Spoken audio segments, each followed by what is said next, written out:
Like and subscribe, Ramble FC. The Ramble Football Club is proudly sponsored by Glasby Pallets, offering a one-stop solution for all your pallet needs. Get in touch now on 01709 585 646 to discuss your pallet requirements. Thank you to Sonny and the team for their support of the Ramble Football Club.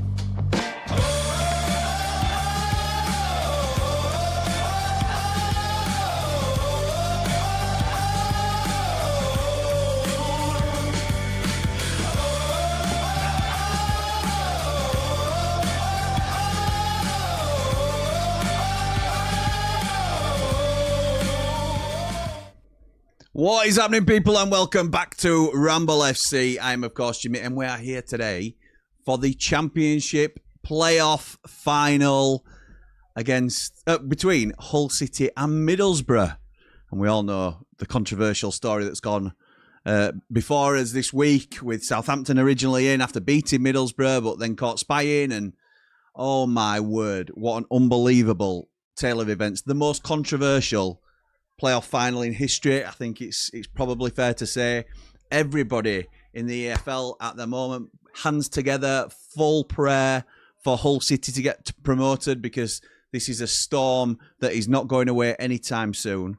So let's get it talked about with our mate, the main man. Could only have one man for this a game of this magnitude. It's Jord Motson. Yeah. Jord Motson on the call. Every drop feels 10 feet tall. When he shouts, he's gone. We all stand up. Ramble rock, you can't get enough. Jord Motson on the call. Stereo storm in the zipped up draw. We don't just watch, we feel it all. When Jord Motson's on the call. Jordy boy, how's it going, pal? I'm not too bad, mate. I'm not too bad. Thank you very much. Good. Ready for this game? It's a big one, mate. It's a big one. Don't get bigger than this. Didn't know which game I was preparing for, to be honest. I know. Right up until kickoff, we still probably don't know. So, okay, mate. So, first of all, thoughts on the old Spygate scenario and how it's played out? Correct decision for me. Correct decision. I think it's a correct decision to whip them out. I think, yes, they've admitted to 3 teams that they spied on. I think they've been doing it ever since Tondereko coming. I think with him admitting that it's something that happens quite frequently over in Germany, I just think he's coming and he's been doing that from off. It's illegal at the end of the day. Well, it's not in our laws, and it's not allowed. It's not fair. It's unsportsmanship. Yeah. And I think as soon as you're risking that, you deserve to be pulled out of it. I just think the only thing, and I get why the EFL have reinstated Middlesbrough, because there weren't enough time for him to either organise another match or, I think it'd have been fair having Middlesbrough go up against Millwall. Hull have got in the final the fair way. I think Middlesbrough lost over 2 legs. Millwall lost over 2 legs. So have them two face each other. I agree. and then winner of that goes into the final. But yeah, there weren't enough time. There wouldn't have been enough time to then reorganise a match, then get playoff final sorted for the Saturday. As I think what decision made on Wednesday? Yeah, I think so. And then I think the decision were Tuesday. The appeal was Wednesday. Yeah, so crazy. I understand it, and they've obviously that's why they've reinstated Middlesbrough, because they were the team that played Southampton. But I think Millwall will feel peeved off with it. Wrexham are going to be unhappy because they finished in just outside playoffs, and could have got in if Southampton had already been kicked out before. Yeah, it's a whole mess, innit? It's a big old mess. Such a mess. Honestly, mate, I think the fairest call for me, the most unpopular call, but the fairest call would have been to promote Hull automatically, because they are the only team that has earned their place in this final. So I think that is, and if you need, I think then you move to a method like you've talked about. If you need a final to take place, then surely Middlesbrough and Millwall both get the chance to qualify again as the two remaining teams in the playoffs. But if it's found that Tondereko has been spying on more than the 3 teams that they've acknowledged, which, let's be honest, chances are very high that is the case. Yeah. Wrexham will certainly have a case in terms of unfair. Southampton are in an unfair position because of their unfair advantage, and we should have been a playoff team. there's all sorts of stuff. If Middlesbrough get promoted today, Hull will be saying, no offence to Borough, but they lost in the playoff semi-finals. We shouldn't have had to play them because they got knocked out of this competition. It is an absolute mess. And the people I feel most sorry for, the fans, the Southampton fans, and look, you know, some people might not take this view, some people will, some people won't. They've planned their trip. I know that they know that there was an investigation going on, but they've booked their hotel. If I'm a fan of Southampton, if this is happening to Sheffield United, I'm still booking my hotel or my travel down there, making all my plans, because the chances of this, you know, getting thrown out is very small. It's obviously now happened, but I think those that have booked the trip, 37,500 people bought tickets, planning to go. They'll have taken time off work. They'll have spent an absolute fortune on different things. Borough fans now, last minute, look, it's a very fortunate position for them to be in. And, you know, if anybody's Borough, they take it. So nobody's blaming Borough for any of this. But then it's a last minute scramble for Borough fans. I don't know how many of them have managed to get tickets. I don't know whether they'd have to refund Southampton tickets before putting Borough tickets on sale, because some Southampton fans can technically attend the game if they wanted to. And it's just such a mess, mate. Such a mess. But we're here now, and it is Hull versus Borough. And I want to know, before I get your score prediction, is this a surprise to you? The midnight odds. So we've got a midnight affiliate link. If anybody wants to sign up for midnight, you stake £10 and you get £30 back in free bets.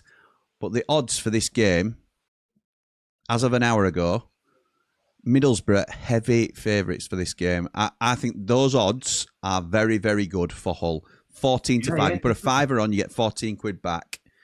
A draw is 23 to 10 because obviously this is the result after 90 minutes that they're accounting for.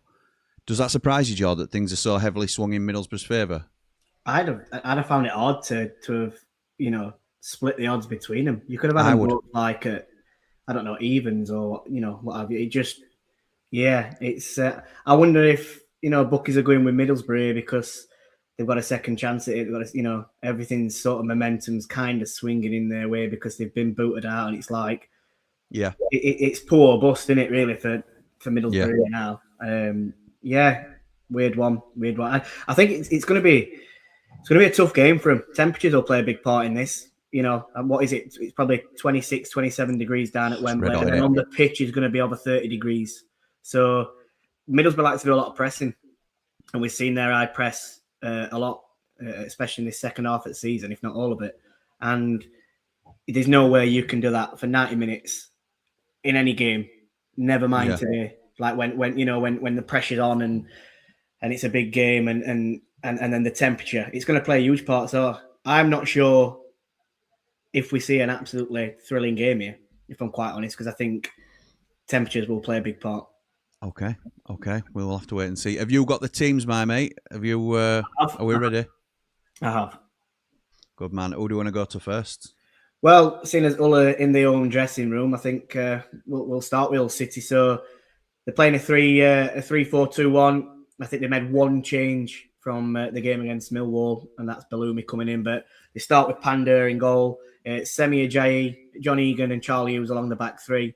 Louis Coyle's the right wing back or right midfielder. Ryan Giles is on the left-hand side. Regan Slater and Matt Crooks make up the middle two. The two behind the striker is Bellumi, who's come in, like I said, Liam Miller, and then up top it's big man Ollie McBurney. Come on, Ollie Mac. Oh, mate. Anybody on the bench of note for Hull? I haven't looked at the bench, if I'm quite honest. Mate. We're just scrambling around before we come on to. It's all right, mate. What are your thoughts on the team?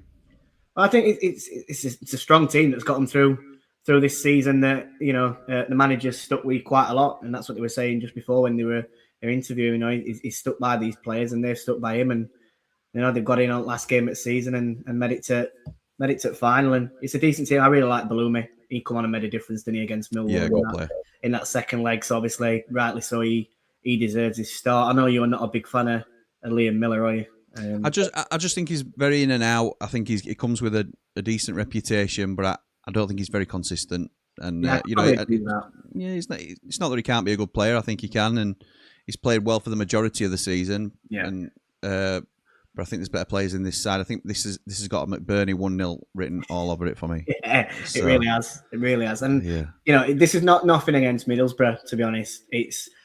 I think even if they'd been playing Southampton, I'd have had a slight, just for old boys, especially for Egan and McBurney, we have been blades. It's that little thing where Regan Slater as well. If they went up, so that's not against Middlesbrough. I still won't mind seeing Hull win. I think a lot of the neutrals will want a Hull win just because of the circumstances. And again, it's not against Middlesbrough. It's more pro Hull than it is anti Middlesbrough. But that's just because Hull are the only team there on merit, like we've said. But again, that's no slight on Borough because we'd all take it.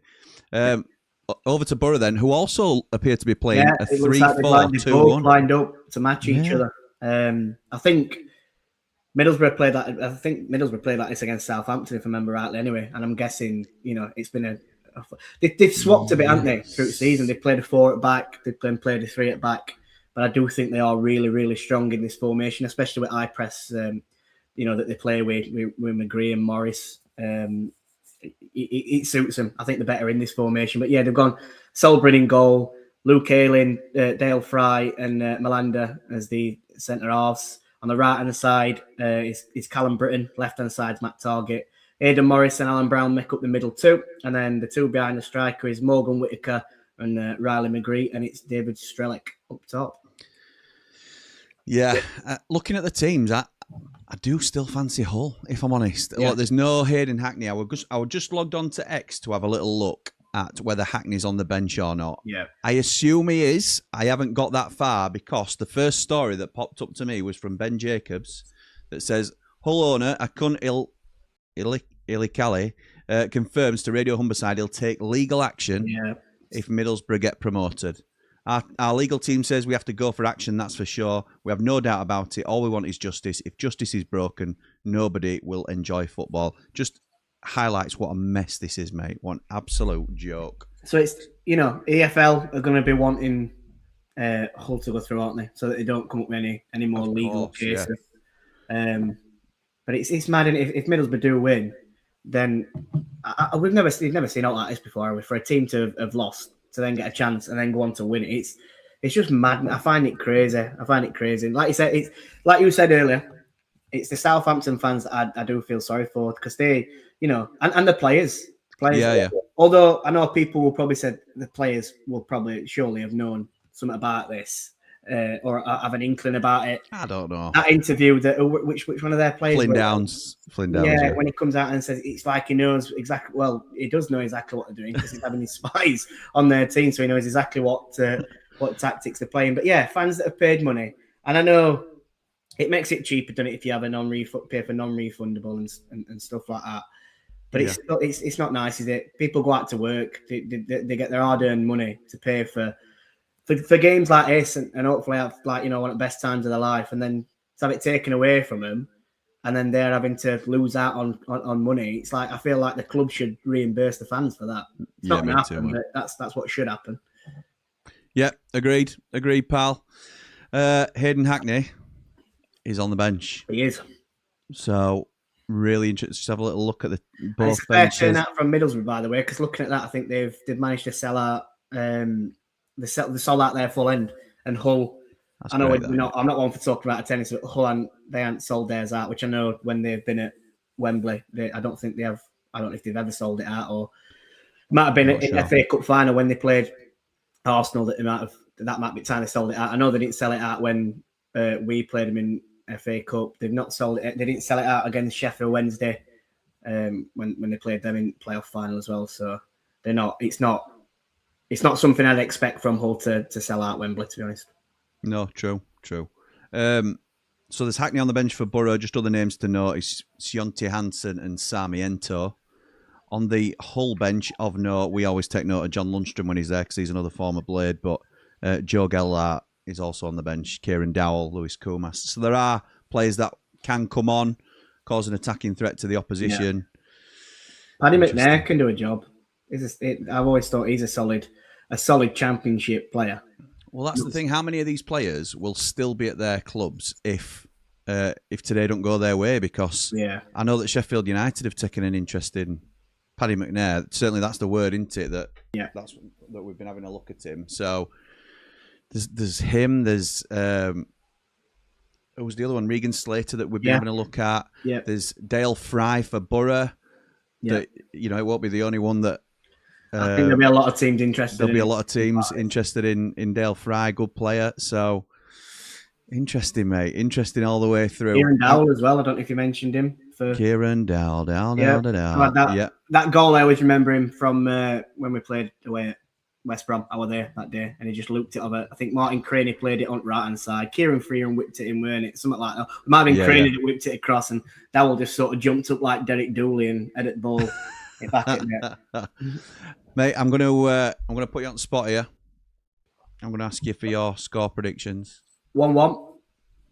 1-1. And then I think it'll go to penalties. So hard to then pick on penalties. I've just got a horrible feeling it'll be Middlesbrough on penalties. Do you think? Yeah. That's not what anybody wants, is it really? No. No. But I just, you just have that feeling. It's just. Yeah. I just have. So. I get it, mate. I get it. I think there's a few of us that think that might be a goer, to be honest, unfortunately. No, I'm going to stick with my original. I think it's going to be 1-0 Hull. And I certainly hope that's the case in normal time as well. So we'll wait and see whether that comes true or not. We'll jump into some comments now just before kickoff. We've got about 15 minutes to go. Kickoff's at 3:30 today. Hi, Jimmy and Jord. Hope you're both well. Jimmy, how's the family? Hope they are well. And Jord, how's Mrs. Motson? Up the blades, up the ramble. Like and subscribe. Let's get these channels to 12k. Thank you, Kel. Jord, how's Mrs. Motson? Yeah, no, she's doing well. She's doing really well, thank you. She's off out today. She's gone out with her best mate and her kids. Bit of a picnic in sunshine. Oh, nice. So. Nice, yeah. My girls have gone out as well to enjoy the sun. So, but yeah, thanks for asking, Kelly. Appreciate that. Yeah, I'm gonna get this out of the way at the now. I didn't know when it was going to come up, but I just want to say thank you to everybody that's messaged me that I've already spoken to about. I lost my grandpa yesterday, who, big call, the commander. He was 95 years old, so he had a really, really good throw at it.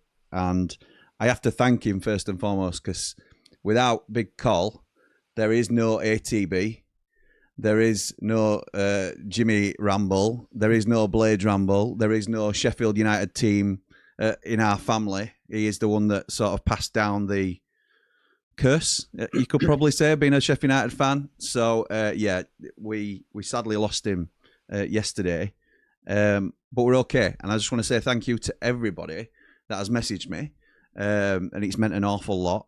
We were going to be doing the League One final tomorrow, but because we hadn't advertised it yet, I'm just going to take a little bit of time out. We're going to knock that on head, and I'll point you in direction of my pals. Cal Fowler's covering game, I believe. I don't know if Connor's doing it, but I think Cal's doing it. So if you want to go and support them over there and watch it there, because I'm going to just take a little bit of time out with family. But this one today is for Big Call.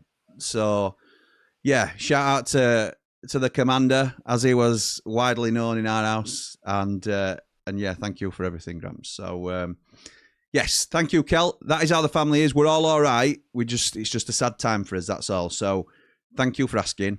And yes, there you go. Mark Meldrew says, "Hiya lads, hope you're both okay. Looking forward to this one. Fancy Hull for some reason, although Hackney could be an asset on the bench for Borough. Oh, could be, not half. Lovely weather, perfect for a nice cold. Up the blades, up all the rambles. Also, just want to thank you both for all your efforts with watch-alongs this season. Both top-class people, and lucky to call you both friends. Roll on the World Cup, then back watching our beloved Blades." Thank you, Mr. Meldrew. That's a lovely thing to say. Yeah, this is the last of the domestic watch-alongs we'll be doing this season. It's the last domestic game at Championship level, and from here, we will be going straight into World Cup content. So we're not going anywhere, but yeah, thank you, Jord, for being a huge part of the watch-alongs this season, and everything you do for both channels. It's very much appreciated, pal. I wouldn't be where I am if it weren't for you, Jim, so thank you. Thank you, mate. Thank you. That's a lovely thing to say. It's not true, but it's a lovely thing to say. Thom says, "Afternoon, boys. Doesn't have to often, but I agree with what Marco has said. What a game this is going to be too. Just listen to Hull's gaffer and wow, what a bloke. Really want him to do it. Up the Hull." Up the Hull. Absolutely. Honestly, old Gafford. All I've got in my head, like I thought, if I said it on the street, I don't know if it were on a Blades Ramble stream or on here when Sheffield United played Hull, it was very animated. Yes, you have said it on here, I think. Yeah, he was very animated, and he would. I'm not going to obviously repeat it, but he would sticking the middle finger up at our fans when we scored a second goal. So yeah, it's definitely a character. Don't mind it. Yeah. Don't mind it. Nick Cook says, "Afternoon, lads. I want Hull to win this today because then there's less chance McBurney will want to come to us." Deary me. Yeah. He'll be supporting him today. Matt says, "Hey up, Jimmy and Jordan. Hope you're okay, Jimmy pal. I am, thank you, mate. I will not be able to watch the Watchalong. Out with the other half, so I hope you have a good one, lads. And come on, Hull, up the Ramble, up the Blades." Thank you, my mate. Ramaman says, "Hull City owner Akun has vowed to take legal action if the Tigers do not win Saturday's Championship playoff final against Middlesbrough." Yep, interesting. This will rumble on. Rumble on. That took me back a little bit, but that's an old one. That is an old. Well, not the time. The time is now. That's pre Matilda Shakes. That. Pre-Matilda Shakes, so that is a long time since. Good morning from Lakeland, Florida. Good morning, Kev. Hope you're well. Hey up, lads. Come on, Hull, says Anthony. Yeah, I think Ant, you might be a Hull fan. I don't know, but I think any neutrals today will be Hull. We'll all be Tigers today. Yeah. Just because of the way it's come about, really. Thom says, "You look even more red on camera than in person, Jord, much to Eva's amusement." You get a little bit burnt golfing yesterday, pal? I had sun cream on and all, but to be honest, I only put it on when we first teed off, and yeah, the backs of my legs are probably worse. Honestly, like a bleeding red tomato. But a good day. Very good day. Good stuff. Some light refreshments at end? Yeah. Definitely. Much needed. Kel says, "Jimmy, how's the other channel on the other side? Are you getting fit? Up the Blades, up the Ramble, like and subscribe. Let's get this superb channel to 12k. Thank you, Kel. Kel, yes, other side's still up and running. We are back on. Well, we never stopped on the fitness kick, but my head is well in the game now. So yeah, you can, if you're not already familiar, we have another channel. The link is in the description. It's called The Other Side, and it's less football and more just real life and what it's like just being a content creator and mental and physical health and all that sort of stuff, and running your own YouTube channel and your own business and stuff. So Dave Morwood says, "Afternoon, Jimmy and Jord. Got my binoculars at the ready. Come on, the Tigers. This game should not be happening. Hull should have gone up, or as Jord says, Borough play Millwall. Playoff, trust the EFL." Absolutely right. Nick says, "They can't promote Hull automatically because broadcasting companies have paid millions to broadcast a final match and EFL won't give that money back." Correct. Yeah. Absolutely right. Wrexham don't have a leg to stand on because they never made it to the knockout tournament. The playoff tournament is different to the league tournament. It's a separate event. Yeah, legally that's true. However, the EFL can take retrospective action against Southampton if they are proven to be spying on more than the 3 teams that they've declared. So if this continues on and Wrexham can prove that there's been more spying incidents that may have results overturned, then Wrexham would have finished in the playoffs. Nothing can happen in terms of Wrexham getting promoted this season or anything like that, Nick. I agree with you. But in terms of retrospective action, Wrexham will have a case if Southampton have been caught spying against them, for example, or another team that they beat, and Wrexham could have had that result overturned and possibly climbed over them. So that is the angle that they will try and take as the teams come out here at Wembley. James says, "This time last year, it was us in the final. Southampton have got off lightly with the deduction. Playoffs should have been stopped until it was sorted before the playoffs took place regarding Borough and Saints." I'm sure they were considering all sorts of options, to be honest. Ian says, "Good afternoon. Hope it's a good game and not decided by VAR and that Hull win. Come on, you ex-red and white wizards." Absolutely right. Bronzed or burnt? That's the question, says Mark Meldrew. Been bronzed in a couple of days. Ramaman got Hull at 16-5. Yeah, there was. I think it were 16-5 when I mentioned it on Proper Football 14. On midnight. There were 14 now, yeah. But I'm sure there were 16-5 when I first mentioned it on Proper Football. Yeah. Borough came up short in the semi, and with all the pressure of Spygate, Borough will have it all to do. I only see one winner. Hull 3, Borough. Hand pink waving, which I assume is 1 from Gary. When Borough have expected to kick on, they have failed all season, so there's no reason things will change, lads. We will see, mate. Hackney's on the bench, says James. Yeah, looking forward to it, pal. I'm sure he will make an appearance at some point.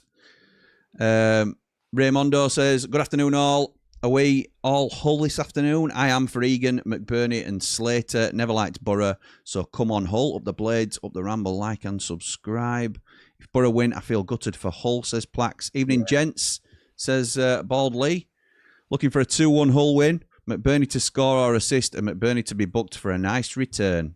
Yes, nice, mate, nice. This is my favourite bit. 350 from Al. Thank you. Take it, mate.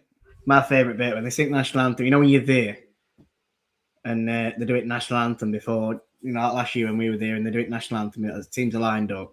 Yeah. I love it, mate. It proper gets me going. It gets me ready for it. It just like proper, you know, you're already pumped up and it gets me pumped up even more. I like that Louis Coyle has come out wearing ear defenders. He's taken them off for national anthem. Yeah. But the mascot in front of him is wearing ear defenders, so it's just a nice message to send out, I think, for those kids. Absolutely. That Steve Gibson there. I'm intrigued what end, this is just by superstitious side, what end are, it's the Hull fans in the end that we were in last year, which was very unlucky last year. I think they went one win with it last year at Wembley. From that side, it was all the opposite side. So hopefully the tides have turned and it's the opposite side this year that where wins come from at Wembley. Alan with a £3.50 super chat. Thank you, mate. Jim lad. Avast behind. Up the Blades, up the Wolves. Thank you, Al. Much appreciated, pal. Sheila says, afternoon, lads. Hoping for a Hull win. Friend of mine supports Hull. Also, Hull KR at Wembley next week. Supporters, unfortunately, can't afford both games. Understood. 2-1 Hull, says Raymondo. Sorry to hear about your loss, Jimmy. My condolences. Thank you, Nick. Appreciate that, pal. Come on, Hull, says Aid. Wow, big call. What an innings. What a blade. Rest in peace, big man. Thank you. Thank you, mate. Yeah, none of my family are blades if it ain't for big call. Ecky out Sal as well. She's part of the Ramble crew. won't happen. Ramble FC won't No happen. blades ramble. None of this. We're not here. We're not here at all. So thank you, big call. Tom Not From says, afternoon all, we'll be lurking today, quietly hoping for a Hull win. Hope you're doing okay, Jimmy. Thank you, my mate. I'm okay. I'm out for tea with Andy the Blade and Layman Dave tonight, which I'm really looking forward to, so that'll be good. In the league, Borough won 4-1 at Hull, and Hull won 1-0 at Borough. I think 2-1 Hull is possible after extra time, says James.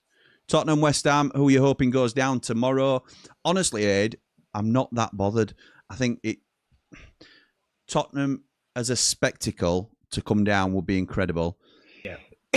Excuse me, but none of us like West Ham as Sheffield United fans, so I'm not going to cry if West Ham go down instead. Tottenham's obviously it'd be a cracking away day next season. That is for sure. Yeah. West Ham definitely not because their stadium's terrible. Yeah, but we'll need binoculars for that one. yeah, definitely. But I think I don't know. I prefer West Ham to come down. It's like it's not, you know, it's not payback, is it? Because it's so many years. What is it, like 20 years? Well, just under 20 years since it happened with Tevez, etc. But we can just turn around and say it's karma, can't we? And Of course we can. It's not we've got a zone back on them, but you know where I'm sort of heading with. It's karma, mate. It's karma. Mark Meldrew says, can I just say as well, Big T on absolute flames at the darts on Thursday night. Big T is an absolute legend, and I've got a video that Little G sent to me that I still need to sort out, and I will do and post into the Platinum I chat. thought it was ATB. It must have got mixed up. Oh my! Yeah, well, what are you going to do, brother? What are you going to do? Yeah, absolutely class. Hi, Jimmy and Jord. So sorry to hear about your granddad, Jimmy. I hope you and Jord are okay. Thank you, Debs. I'm okay, thank you. Big T says, nah, then, lads. Sorry, but I'm going with Middlesbrough. Love going to Hull. There you go. And he's a big away boy, as we know. Mr. Ramble on the road. Oh, they're swapping ends now. Who's playing mind games here then? Whoever's want to toss has definitely gone with mind games. Yeah. It says sign language guy doing the national anthem as well next to the singer. Yeah, love all that. Love all that. Inclusion is bang on. That's what we want. Gaz says, afternoon, gents. Hope you both well. Looking forward to a Hull win. Gaz, don't be jumping to conclusions. Speaking of sides of Wembley, I've been twice this year and seen two teams lose on the same side, says Thom. Oh my word! It's not meant to be, is it, for a United fan? It's not. It's win? It's I'm United saying, fan. We're all the cursed. time I've ever seen it happen, and it's one of my good pals is a Rotherham fan, and it when Dean Henderson played it net for Shrewsbury. So he said to me, "Do you want to come down? I can get you a ticket." I thought, "Yeah, why not? Day out at Wembley." So I went down with him, and obviously Rotherham won 2-1. So it's not my team, but obviously I was just sort of rooting for him. Absolutely right. That's the only time I've ever seen a team win at Wembley. I've even been to watch England and still not seen England win at Wembley. They lost to Brazil and they drew with Iceland. I think it were 1-1. Terrible, honestly. Eve says, greetings and salutations, y'all.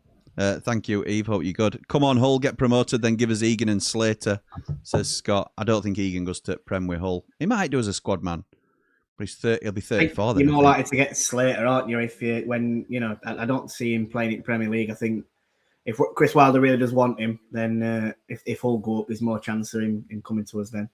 We're off. And it's Borough that kick off.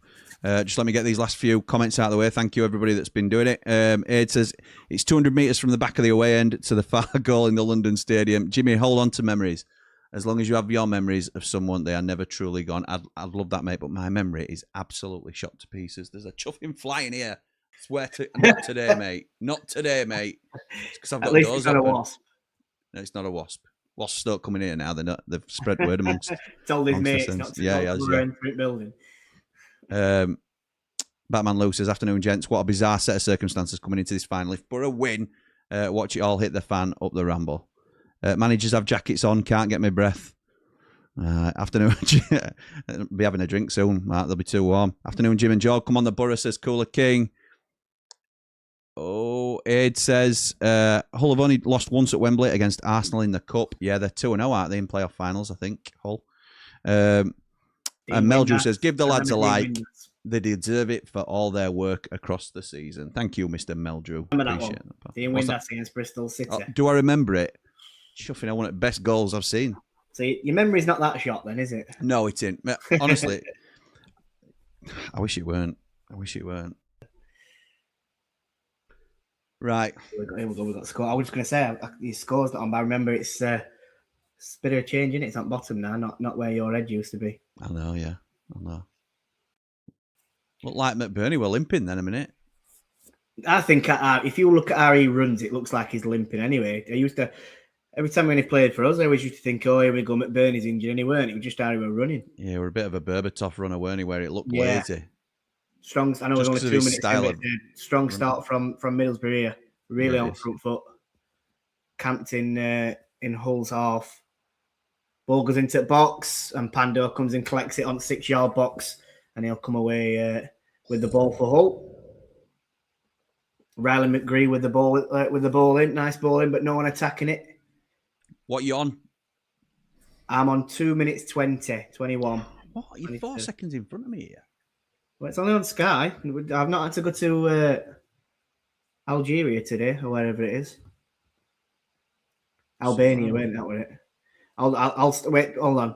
So I'm stopped at 2:35. Oh no, hang on. Mine's jumping now.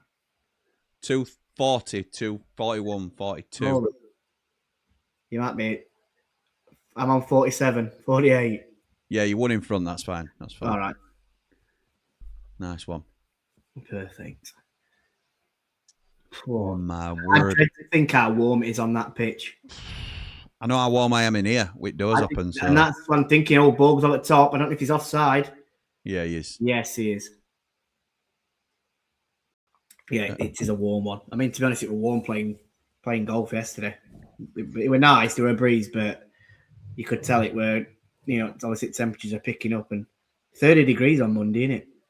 Oh, it's crazy, mate. Crazy. It's not. Do you know when you're abroad and you've got 30 degrees abroad? Yeah. A pool to jump in, etc. You're like, oh, this is lovely. This, but get 30 degrees in England, and everyone's like, I hate it. I love it, mate. You got to enjoy it.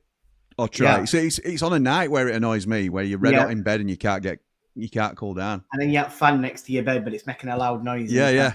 I can't get to sleep. that was me last night. Al says, all the very best to both Blades and Wolves for next season, Jim. Will not be much fun, though, for the Saints fans. Away games, methinks, up the ramble. Yeah, I think you might be right, Al. They're going to cop for a lot of stick, aren't they?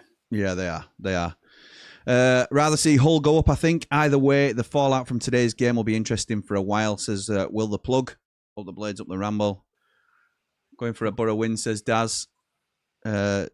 Scotty says McBurney 6 months in Spain will help him running into the sun. And Nick says McBurney running. Fine, a quick walk. Charlie Hughes does really well there. Into Ryan Giles, he puts ball into the box. Oh. Unfortunately, McBurney were out wide, so there's no one in there, and Solbring comes out and collects it and just plays it short. It's Alan Brown who picks the ball up, plays it into Aidan Morris. Morris is looking to go forward. Holder's sitting off into Matt Target. Miranda tries to go long. It deflects off of one of all players and goes out for a Middlesbrough throw-in. I don't know why I feel nervous. Why do I feel nervous? I'm watching this game and it's like, you feel nervous. What's all that about? You should be enjoying it, mate. You should be enjoying it. I know. Oh, good ball from Ayling to Britton. Miller comes across, gets a nice block in. Dale Fry comes into Malanda. Malanda looks like he's playing in more a midfield role. Yeah, there. He does. You know, so they said that they lined up as a 3-4-2-1. I think they lined up with 4 at back. I'm quite honest. I'll have to have a look at this because he has been dropping into centre midfield as like a 6. Yeah. Well, when they have ball, And but then then, dropping to back 3 when then out of possession, he goes back into back 3. Yeah, that probably makes sense. It's a free kick to Hull. John Egan's sending people forward. He's going to take free kick in his own half, about 10 yards in his own half. Goes long towards Louis Coyle. It's a poor ball. Matt Target just shoves Coyle out of the way and it goes for a throw in down the corner flag to Middlesbrough. All right. Thing is, to be honest, you know, you look at both teams here. Do you think they both have to spend a lot of money?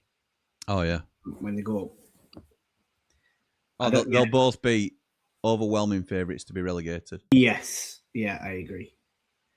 I think that's the problem, though, isn't it, these days? And I know, obviously, with new rules that are coming in and spending rules, I think it only suits Premier League more because teams aren't going to be spending as much, so they're going to be, you know, they're not going to be as ready as what they probably have been in recent times going up. But then it helps teams that, you know, don't spend a lot of money anyway, wouldn't it? I would think.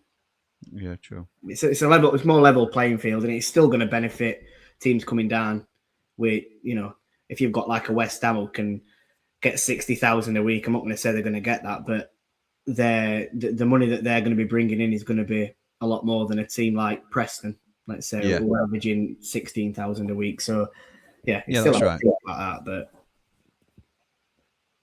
it's just trying to stop teams spending too much in it, and then looking, you know, getting on the brink. I really like it, mate. I think it's sensible. Yeah. I think it stops a Sheffield Wednesday from happening again, and yeah, exactly. All this sort of stuff. Yeah. So Matt Target hasn't left. He's come over halfway line, plays it into Malanda. He goes onto the right hand side. Luke Ayling in his own half. Ayling gets it back. Goes into Aidan Morris. Morris turns back into the centre, and Malanda has it, looking for a movement on Middlesbrough. It's all a bit static. Oh, rubbish. Brown tries to play a ball forward. Liam Miller gets a foot in, and it just goes to a throw in again to Middlesbrough. Let's just catch up with some comments. Dad says, that's 2 things you don't often see, McBurney and running, although they play most of the games at night. McBurney running about in them coloured boots, says Michael. Absolutely right. Disgraceful. Has he still got them big ones on? Oh, I don't think so. No. Oh, McBurney has his... Oh, he is. He's got lovely flick from McBurney. Oh. Miller tries to play a ball into outside the box. Outside his right foot. Crap that. And Dale Fry just intercepts it and Middlesbrough come away with it. Aidan Morris in his own box. Knight comes across to Matt Target. Target goes back into Dale Fry. Press from Hull. Comments if you want, Jim. Just Gaz saying he hopes that McBurney's got his factor 50 on today and that you're nervous because it's a playoff final and Blades and playoff finals don't mix no matter if we're involved or not. Correct. Mark Meldrew says Jord Motson like DeChambeau with the driver yesterday. Flat out, Jim. Swing, and I was just watching it go. Well, yeah. Oh, nice. Well, we'll have the squad. Half the squad is ex-Blades, that's true. My solution, says Daz, to the heat is just to get drunk. Have a drink of water, then go to bed. No problem sleeping. I'll be trying this method in 2 weeks when I'm off to the Canaries. I'll let you know how it works. Thanks, mate. Cool. Yeah, you enjoy. I'm on at Canaries, my son, Daz, in, 4 week on Tuesday. Nice, mate. I think we've got about 8 weeks to wait till ours. Where you going? Fuerteventura we're going. Yeah. No, it's... And all I said was, I can't go for any longer than a week because I'm too busy. And don't book it over the transfer deadline day like you did last time, love, please. So that was the instruction this time. It worked out then? It worked out. It's worked out all right. Jord, the heat feels crap in England because we build roads and buildings to survive the cold because the weather is mostly awful. It makes heat waves worse. Yeah.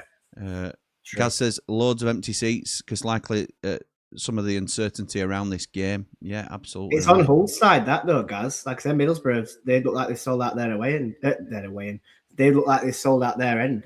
There's only a few I can see there that's it's not took when it panned around before. It looked like it was pretty full. You can never blame Middlesbrough. You know, you're not going to blame Middlesbrough for fans that haven't turned up if there's not enough time. There's going to be people that might have booked a last-minute holiday once playoffs finished and gone away. Alan Brown's down on field at the moment for Borough. It's a late tackle from Crooks, isn't it? I think he just catches him. There's VAR in this, isn't there, as well? Yeah. Don't we know it? Don't we know there's VAR in this game? I don't agree with it personally. No, me neither. I don't think they're not gonna make a decision over this, are they? No. It'll be it's a drinks break for a minute. Let's be right. I think. Nick says, if Hull get promoted, do you think Hull will release McBurney? Surely they feel he isn't Prem quality. I disagree, mate. I think he's one of their better players, if not their best player. And I think they will, after the season he's had, they'll definitely be keeping hold of him. Bald Lee says, really strange watching this. We're a minute behind you over here in the bar, so I'll get pre-warning of anything that happens and I can concentrate on my beer again. We had 30 degrees Celsius today, Jord. It was great. Oh, lovely. Nice, mate. Yeah, but it's nice, Lee, when you've got a pool to jump in. You just cool yourself off, can't you? And yeah. Especially if I don't know where he's gone, but is it Corfu he's gone? It's Corfu, yeah. Nick's just asked, where have you gone, Lee? And he says, over in Corfu, been scorching today. If he's got a swim-up bar and all, it's perfect, isn't it? Oh, nice. Yeah. Nick's just got back from Turkey yesterday. Nice. Oh. McBurney will be a handful in the Prem. Nick, with the right players around him, I agree with that, Scott. Had to turn colour down on my tablet as I couldn't find my sunglasses. There's a lot of glare coming through. Like and subscribe, please. That's from George's End.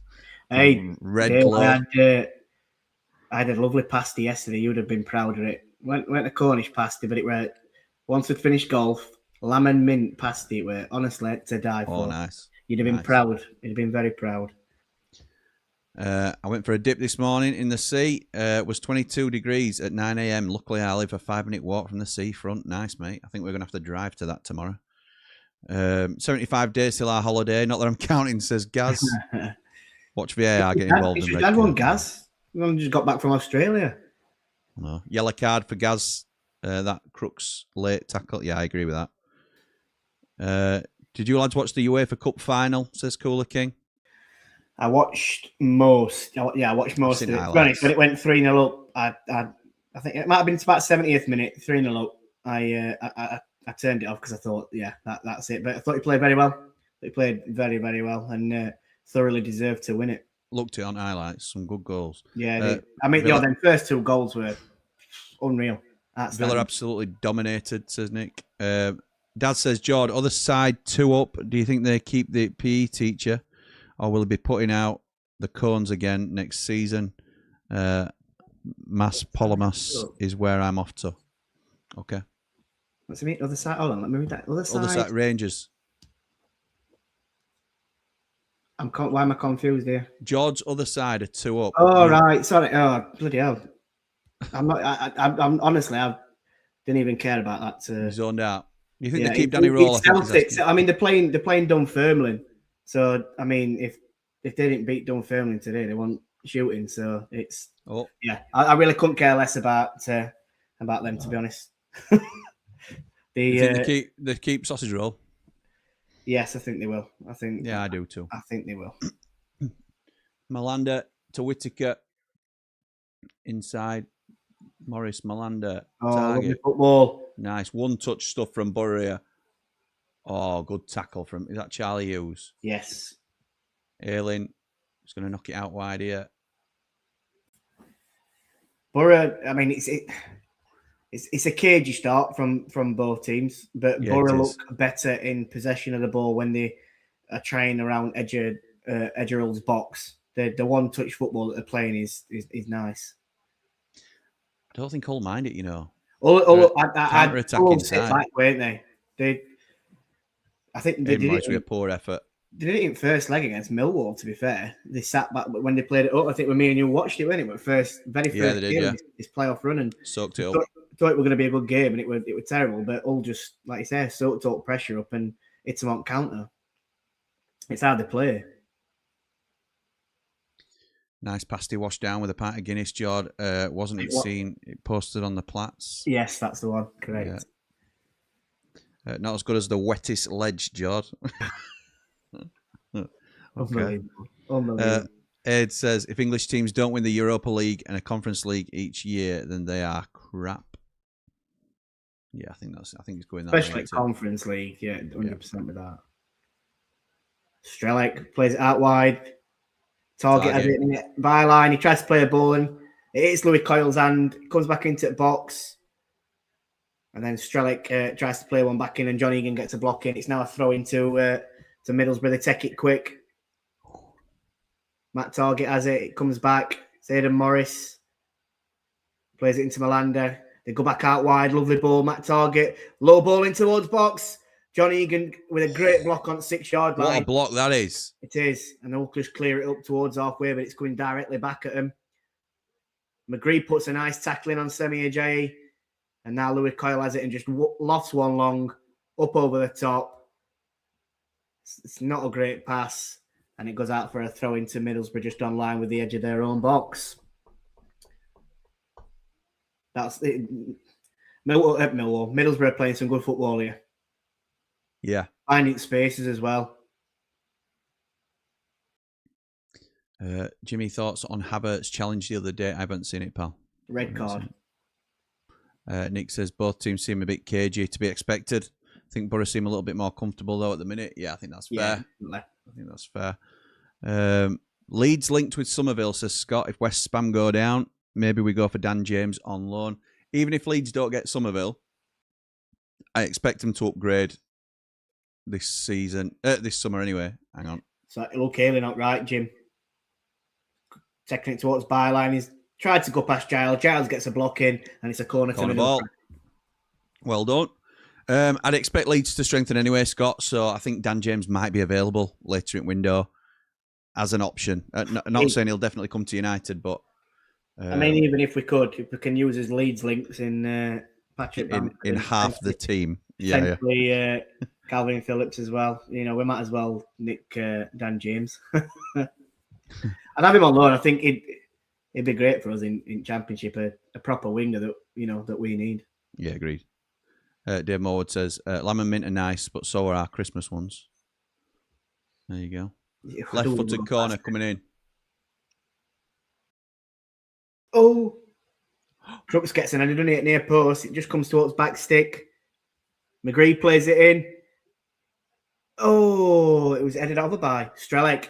So ball coming to the 6-yard box. Bang central. Strelec gets his head to it, but he's just underneath it and he heads it over the bar. Yeah, Borough are on top, aren't they? Yeah, they are. To take a foot on game here. Front foot, sorry. Matt Crooks misses his clearance there. Clearing header.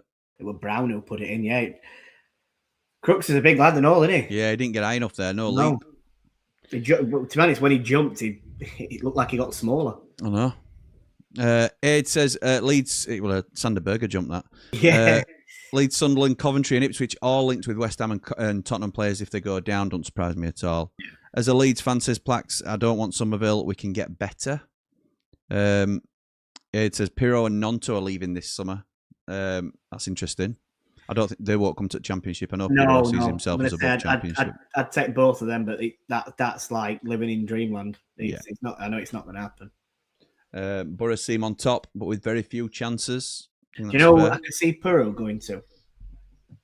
Pirro going to Rangers. Well, that's not a bad shout.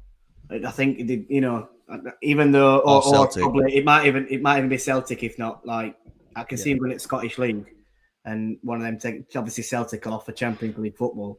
Rangers are going to be in. I think it's Conference League. That they're going to be in. So he might not want to play in that. So, but yeah, we'll see. That's a move I could see possible. Yeah, it's not a bad shout. Riley McGree chasing down Shemi Ajayi. He's got all over his shirt, and that's going to be a goal kick. Well done, Ajayi does well there. Don't know why more Championship teams don't go after Ramazani. We're going to sell him this window, says Plax. I think it's money, mate. I'm not sure that the finance is going to be there for a lot of teams. Certainly not Sheffield United. Nick, wages as well. I can't imagine he's on small wages. Agreed. Nick says if we could get Dan James, I'd be well happy. He got some good pace. Liked him at Man United. Thought we would end up staying with them before going to Leeds. Dad says we were sunburnt in that end. Duller attacking versus Huddersfield. Then on side, Hull are defending. Me and Nipper on telly for our 3 goals in FA Cup semi-final. Baxter's best game for us. Possibly. Basically, if we can buy Leeds Championship winning team, we'll be good. Yeah, that's right. They want to game us for free. We'll take them. Rangers and PSV. Yeah. Lee says, do you think Matt Crooks might be made available if Hull go up? I'd be very interested in him if he was. Very good operator at this level. I agree. Really like Matt Crooks. But he's a 10 really for me. And I can't see us spending money on non-starters. I might be wrong. But that's you don't think Crooks gets in our team starting? I don't think he gets in front of Cal. I think he comes in as a rotation. But depends. He's playing as a centre mid. So for me, if you're having him as a centre defensive mid, he's a big bruiser in midfield that we massively have lacked since Vinny Souza left. I think he can fit that role quite nicely. Yeah, so I think he'd be a starter for us personally. Possibly. He's playing further back for all these days, I suppose. Cooler King says Ross Barkley will likely be released by Villa this summer. Worth a look for the Blades. Too much money, mate. Yeah. Too much money. We're going to be on a lot smaller budget this season. I think we're going to be realistic in the players that we're going to be looking to sign. I think expectations are going to have to be lowered. John Egan clears it. Well done. Penalty spot with a ball up at top to Strelec and he gets in behind, but Egan manages to mop up. But it's Charlie. It's Hughes who's playing a thingy line there when he dropped back, which played Strelec on line. Deep. Onside. Morris who has ball now. Comes into Melanda. Melanda goes back to Dale Fry and then gives it back to Morris. And away come Middlesbrough again. His movement on that right-hand side by Britton. He then receives ball. Comes back into Morris. He tries to play a ball through. Oh. It's intercepted and away come Hull. Balumi has it just on halfway. Knocks it onto his left foot. Plays a lovely ball out wide to Miller. Terrible touch. And Alien intercepts it. Giles gets the ball up. He plays it into Miller. And Miller comes backwards. Told you about Miller. A terrible touch that, weren't it? Yeah. Especially when they were, chance to go on counter-attack. He's played a ball in behind, though, to Giles. It's a great tackle from Callum Britton. Giles still has the ball. Miller's now looking to attack. He gets towards byline. He plays it in with his left foot. Goes towards Louis Coyle. He gets his head on it. And the keeper tips it over the bar. It's a corner to Hull. The first chance of the game for Hull in Middlesbrough's box. Not sure Bryn needed to do that, but I think it was going over, but he just had to make sure, didn't he? Yeah. Yeah, it's definitely going. He could have left it. Still, if in doubt, that's what I was telling Emily this morning. She's my centre half. Is she centre half? Yeah. She's number 4? She's number 5. Oh, I was going to say, she's a centre half. She's a number 4. Could have sang that. It's a short corner into Regan Slater. Giles then plays it onto edge of box. No, it's not Giles who has it, sorry. It takes a shot from about 30 yards back. And it's gone way over the bar. Watch her defend, and we watch her score. Sophie scored today. Yeah, it was their last game at season. Yeah, she scored, got player at match. Oh, I mean that cheers you up then, doesn't it, pal? It does, mate. Cheered her up anyway. So drinks break. Yeah, 25 minutes. Yeah.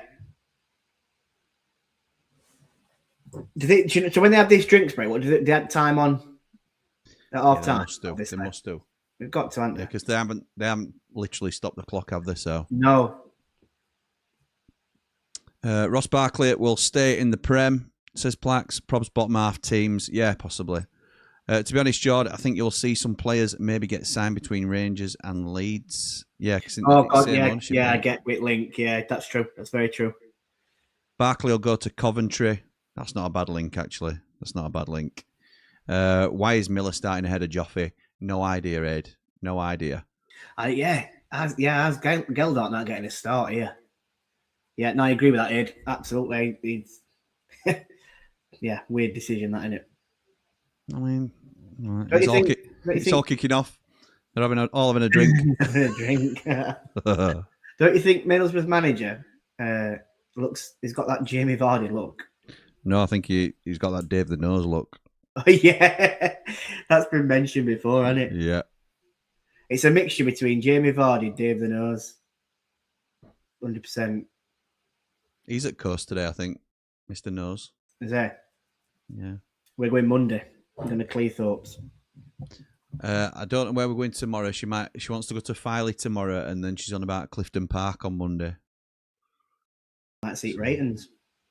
Yeah, might do. Might do, mate. You've got to go to the seaside, haven't you? And when it's like this. Yeah, that's what she says. Got to be done. Normal stoppage added on. So on to the end of the half, says Gaz. Thank you, mate. Kim the Nose, he doesn't know, says Mr. Meldrew. Nice, mate. Nice. So it's a Middlesbrough goal kick. And we've just restarted. So Solbrin sends it long, and John Egan wins the ball. Aylin has it. He tries to play a ball over to this left-hand side. There's no one there, so Louis Coyle's going to mop it up. Keeps hold of it. He plays it into a J. Who goes all the way back into Panda. And Panda plays it into Huge. Huge. We'll rename him. Panda still receives it. Lacking chances, isn't it, this game? I thought it'd be cagey, though. You did. That's exactly what you called it, mate. The temperatures, it's hard, isn't it? Yeah, it is. Even if it were raining and it were 16, 17 degrees, it's still going to be a cagey match, but temperature just adds to it. Dreamed a dream by the old canal. Who plays that song before it's an EFL team. Who plays that song before they come out? It's their walk-on song. I don't know. I know that don't Liverpool sing it about Van Sing Dijk it about Verge, don't they? Yeah. But it's only because I went years back. Don't know. See if any people in comments. Okay. So there's an EFL side uses it as their walkout. The EFL side use it as when they walk out. Well, they might not. I hope they still do now. But they did ages back. An EFL team. What's it called? Do we know? I met my love by the gaswork wall. Dirty Old Town, innit? Dirty Old Town, yeah. Yeah. So which team uses that as their walkout song? Nice. See if we get any comments in on it. Good shout, that mate. Used to have a caravan at Rayton Sands near Filey. There you go. Clifton Park, we're going there Monday, Jim. Might see you there, pal. Yes, you might do, pal. You might do. Wish I was still at Bondi Beach with this weather. Oh, Gazzy, you back? Oh, sorry, mate. I know you've had a... Is he back? Is he back, Yeah, guys? he's like, I think he landed yesterday, I think it was. Dad says, I know it's getting on, but would you take Egan back as a backup, not as a starter? Hope tied in for your Jord, because once it's out, it's really out. Yeah. Would you take Egan back? I don't like doing it, but he strengthens our squad now. He does. I wouldn't want to be saying the same thing at the start of the season. Would you like? It's because Tanganga's probably going to be a starter if he stays. So, would you have Egan and Tanganga as your centre halves? Not sure. There's only one man I want to be our centre half, and obviously everyone will know. Everyone's said about it. Harry Suter. Yeah. So that's bring him home. Bring him home. That's the one. Mark Meldrew says Salford. Correct. Got it. Dirty old town. Now I wish I was in Scandinavia because it's too hot. Okay. Dirty old town, tumbling paddies. Tumbling paddies? Dirty old town, tumbling paddies. Don't get it, James. Egan is so slow, says Ramaman. I'm at the seaside, says Dave Morwood. Well, more power to you, mate. More power to you. 30 minutes gone in this fairly uneventful playoff final, it has to be said. Oh, my word. Was that Regan Slater just diving in for that challenge then? I think it were, weren't it? Liam Miller. Go on, McBurney. Ollie Mack turns away Weird. from Brown. Plays in Coyle. Back to McBurney, who needs to get further upfield. Think what both teams are doing. As soon as the team gets ball in, even when if they try and counter attack, they're getting bodies like back into position very quickly. Yeah. So the transitions are getting, there's no space that's been left open, so they're cancelling each other out, which is probably why they've both set up in the same formation. And goes forward. Orlando wins ball, so Matt Target has it on left hand side. He lifts one up in towards centre mid. It's McBurney, comes towards Coyle on right hand side, and Ajay just lofts one up high, and Dale Fry mops that one up, and he's just got ball at the edge of his own box and plays it into Melanda. Melanda goes onto his right foot, comes centrally. Morris has it. Brown plays the ball through into Strelec. Is he going to get there? Oh, it's a terrible touch, and Ajay mops up just on edge at box, and then Strelec takes Ajay out. Good defending from the Hull City defender, and he gets a free kick just on edge of his own box. He was onside. It's a lovely ball from Brown. Poor touch. If he gets a better touch there, then there's a chance of being in. Ajay gets back really well, though. Yeah, he does. He's an athlete, though, isn't he, Ajay? Yeah. Bit of a unit. I've got a song in my head now. I know. He says he only knows that because of the Class of the 92 series. They're on Sky Ages back. Yeah, that to be honest, that's why I went to watch Salford. It were an international break, so I thought, well, see if Salford's at home. And because I'd watched Class of 92 on. Yeah, enjoyed that series, mate. I thought it were good. Went to watch them. It were all right. Went back. Nice little ground. Same here, Morwood. Can see the offshore wind farm at Redcar, but I'm in my living room, says Aid. Scott says my wife and daughter have gone with my in-laws on a cruise to the Norway lands. It's a lot cooler there. I bet it is, mate. I bet it sounds nice, though.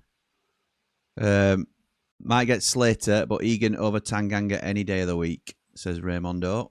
There's no value in John Egan, though. If Jaff Tanganga had a good season, he's got sell-on value. So big if, innit? Hi guys, good match so far, says Milling Chip. It's been okay. It's been, not many clear-cut chances, I have to say. It's a good thing to do, though. They'll need to learn it before next season. Learn it? What are we on about? They'll need to learn it before next season. Glad I've got the rugby league on the other channel, says Ramaman. Who's playing in that? I seen one at scores last night, but I know Hull FC, I think they got beat 56-0 or something. So, well done, Baloomy. Hopefully that's not a sign-up football team Yeah. Doing bad today. Oh, McGree comes away with it. He's got Britton up right hand side. All are defending really well. I will say that they're really, really compact and making it hard for Middlesbrough to find space. I hope I've not spoke too soon there. McGree, tries to makes a sliding tackle at edge of box. It goes through towards Panda and all have the ball. Daz says, everyone moaning at the weather being a bit warm. These will be the same people moaning for the other 11 months of the year because it's raining and a bit cold. Name the other team that use Z cars as their walkout besides Everton. Oh, I knew this as well. I don't now, but Watford. I did know. Is it Watford? Oh, Whittaker. I'm sure Watford have got a similar tune to what Everton come out to. Is it Watford? I think it is. I'm sure I've heard it though. It's either that or Watford have got the same one as Newcastle. I've heard tune before. I'm still sticking with Watford. I'm gonna say it's them.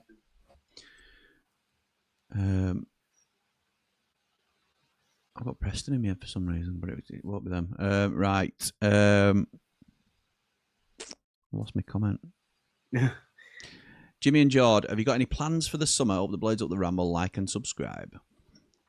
Any plans for the summer, mate? Summer is to go on holiday and enjoy some time away. I'm going with we're going with there's me, Mrs. Motson, mum, stepdad, my dad, and my stepmum. So we're having a bit of family time away. So that's nice, mate.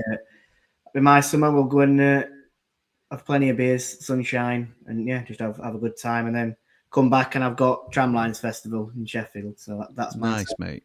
Nice, that's good. That's good. Is it Red Car or Red Car? Says Cooler King. It's Red Car when you're posh. Michael Brown says, after what has happened to Southampton, after what Leeds did in Spygate, 200,000 fine, Leeds United got off lightly. There was no rule breach, though, then, Michael. That's the thing. Yeah. When you look at it now, of course they got off with it lightly if this is the rules that they're implementing. But like you said, there were nothing to go off, were there? So, yeah, there were no rules in place, were there? And Leeds lost anyway, didn't they? In that playoff, they probably made it. Yeah, they did. Yeah, easier. Looking for Leeds, spying rules weren't in place. Well, that's why they came in, though, isn't it? Yeah. I expect Southampton manager will be sacked following being banned from management for a while, followed by being banned from management. Yeah, I would expect the same, to be honest. I agree. I think, especially if, all that ball goes into box, it's headed on and it goes wide. It was Watford, by the way, Jordan. Oh, it's not the camera. Good guess. Well, it's not a good educated guess. I remember hearing it. I can't remember if it were... It must have been a game that I watched when Watford were on Sky, and I remember that song stuck in my head. I'm thinking, wait, this is a song from someone else's ground. And when Mark said that, I thought it's an educated guess. I'll take it. Get me on Question of Sport. Get it on? Yeah, absolutely. Are you sure it said Kaz? I thought it was the Liver Birds, says Million Chip. You're right, George, says Daz. Kel says, Jimmy, would McBurney and Egan come back to the Blades? Would they, if you asked them, yes. Will they? No. That's how I feel about it, Kel. Yeah. To be honest, I think they would. I don't think it'll happen. Derby training ground was open to the public as well, says Baz. FIFA gave a 1-year ban to Canada's women's coach for spying in the 2024 Olympics. So there you go. Balumi plays the ball in. It's Miller. Oh, great goalkeeping by Sol Brindley. A lovely ball in behind from Balumi to Miller. And it was just a bit too much on it. And it was, advancing into the box. And that's what Hull can do on the counter. Yeah. Brim managed to mop it up really well. They're still here now. Balumi. Great feet. Oh, he's offside. So it'll be a Middlesbrough free kick. But yeah, that's just a little glimmer of what they can do, isn't it? So Borough soaked up possession. Yeah. Hull don't need possession. They just need a chance like that. But we're only a ball by Middlesbrough. So they played it, and then I think it was Louis Coyle who played it. Matt Crooks had it at Middle Park. He played it into Balumi, and then Balumi... No, it were McBurney with side shift to Balumi, I think. Yeah. Back to goal. Looked it anyway from that replay. Here come Middlesbrough. 1, 2, 3, 4. Yeah. So they have 5 at back, don't they? When they're defending Hull. That's why they're that compact at back. Looking how they were lining up then. So it goes to like a 5-4-1 when they're defending, but it's a 3-4-2-1 when they're in possession of the ball. Look how high up Crooks is. Yeah. I know we're saying he's centre half, but he's sort of moved into 10 here. Yeah. And almost alongside McBurney at times, and now he's dropping back in. Brown has it. He's got target on his left-hand side. He cuts back on his right. Comes on to Dale Fry. Middlesbrough still highly advanced in Hull's off. Luke Ayling. Tell you what, that one thing that I didn't agree with Arwood Bellis. Well, I know Ayling's not everyone's cup of tea, and he could do your head in on pitch. He's a bit of an hothead, but he's got passion, and he's got a lot of passion, and he shows it on pitch. But what Arwood Bellis did, I think completely out of order. Yeah, well, good player. Don't need to do that. No. If anybody isn't aware, he's done a couple of things. He's sort of people are laughing at Arwood Bellis because when Southampton scored and knocked Borough out. Yeah, he was going up with binocular celebrations and all this sort of thing. So people have retrospectively looked at that and given him stick for it, which is fair dues. But he's apparently taking mickey out of Luke Ayling's stammer, which has been quite well received about in terms of being brave enough to have interviews and sorry, Whittaker just through there, but he's fluffed it and he's gone straight to Panda. But yeah, so Luke Ayling's got a known stammer that he's tried to overcome, and he does well, and he speaks in the press and stuff, and he's commended for it. And Arwood Bellis has just taken mickey out of him on field for it, which is poor, really. He's poor. He just doesn't need to do it, does he? So no, absolutely not. Sorry, McGree's coming forward. So on edge of box, it's Strelick. He has a shot. It's taking a deflection off Semi Ajayi, and it goes through to the Hull City goalkeeper. Again, good football from Middlesbrough, just trying to carve open space. A good movement from Riley McGree, to be fair. He runs into that open space, but just lacking a bit of quality in the end finish. He didn't take a deflection off his own man. It was Morgan Whittaker with it. Yeah. Not at all. Cooler King says, not sure it was a good idea for Hull to confirm before the game that they'll be taking legal action if they lose. Might reduce motivation if the players think they might go up even if they lose. I think it's more a case of it might spur Borough into action as well. That was the owner, wasn't it? Who I think he's a bit of a loose cannon at times. Liam Miller now on the left-hand side goes backwards. Balumi onto his left foot. Oh, good effort. About 30 yards. It's a lovely effort, that. Knocks it onto his left foot and he curls it towards far post, but it goes wide. I don't think Solbrin felt in any danger there at any point, but it's a good effort from that distance. It's not far away. He wraps his foot around that. His technique's really good, to be fair. I like him. Yeah, me too. Platt says, I was doing electrical work on a customer's house the other day, and he was a Southampton fan. After me calling his team a cheat, he didn't like me very much. Leicester City women relegated from the WSL, losing to Charlton women on penalties in the WSL. Has your screen just gone off? I'm just going to say my screen had just done it. I think it was Sky's problem itself, and just as it comes back on, yeah. Riley McGree's got it 30 yards out. Goes to Matt Target on the edge of box. He tries to play a ball in. Louis Coyle gets a great block in, and Balumi then mops it up but loses possession. Riley McGree has it 25 yards out, cuts onto his left foot. He's on edge of box, plays it towards back stick, and Panda does really well just to palm it out. Does. And Ryan Giles comes away with it. You've got to clear it now, surely. Just get rid. He's not gonna. Turns back. He turns back into danger, and it's down in corner, like back corner flag. He only clears it as far as Liam Miller, who tries to take it around Callum Britton. It gets past him. I think Britton gets a tackle. He does well there.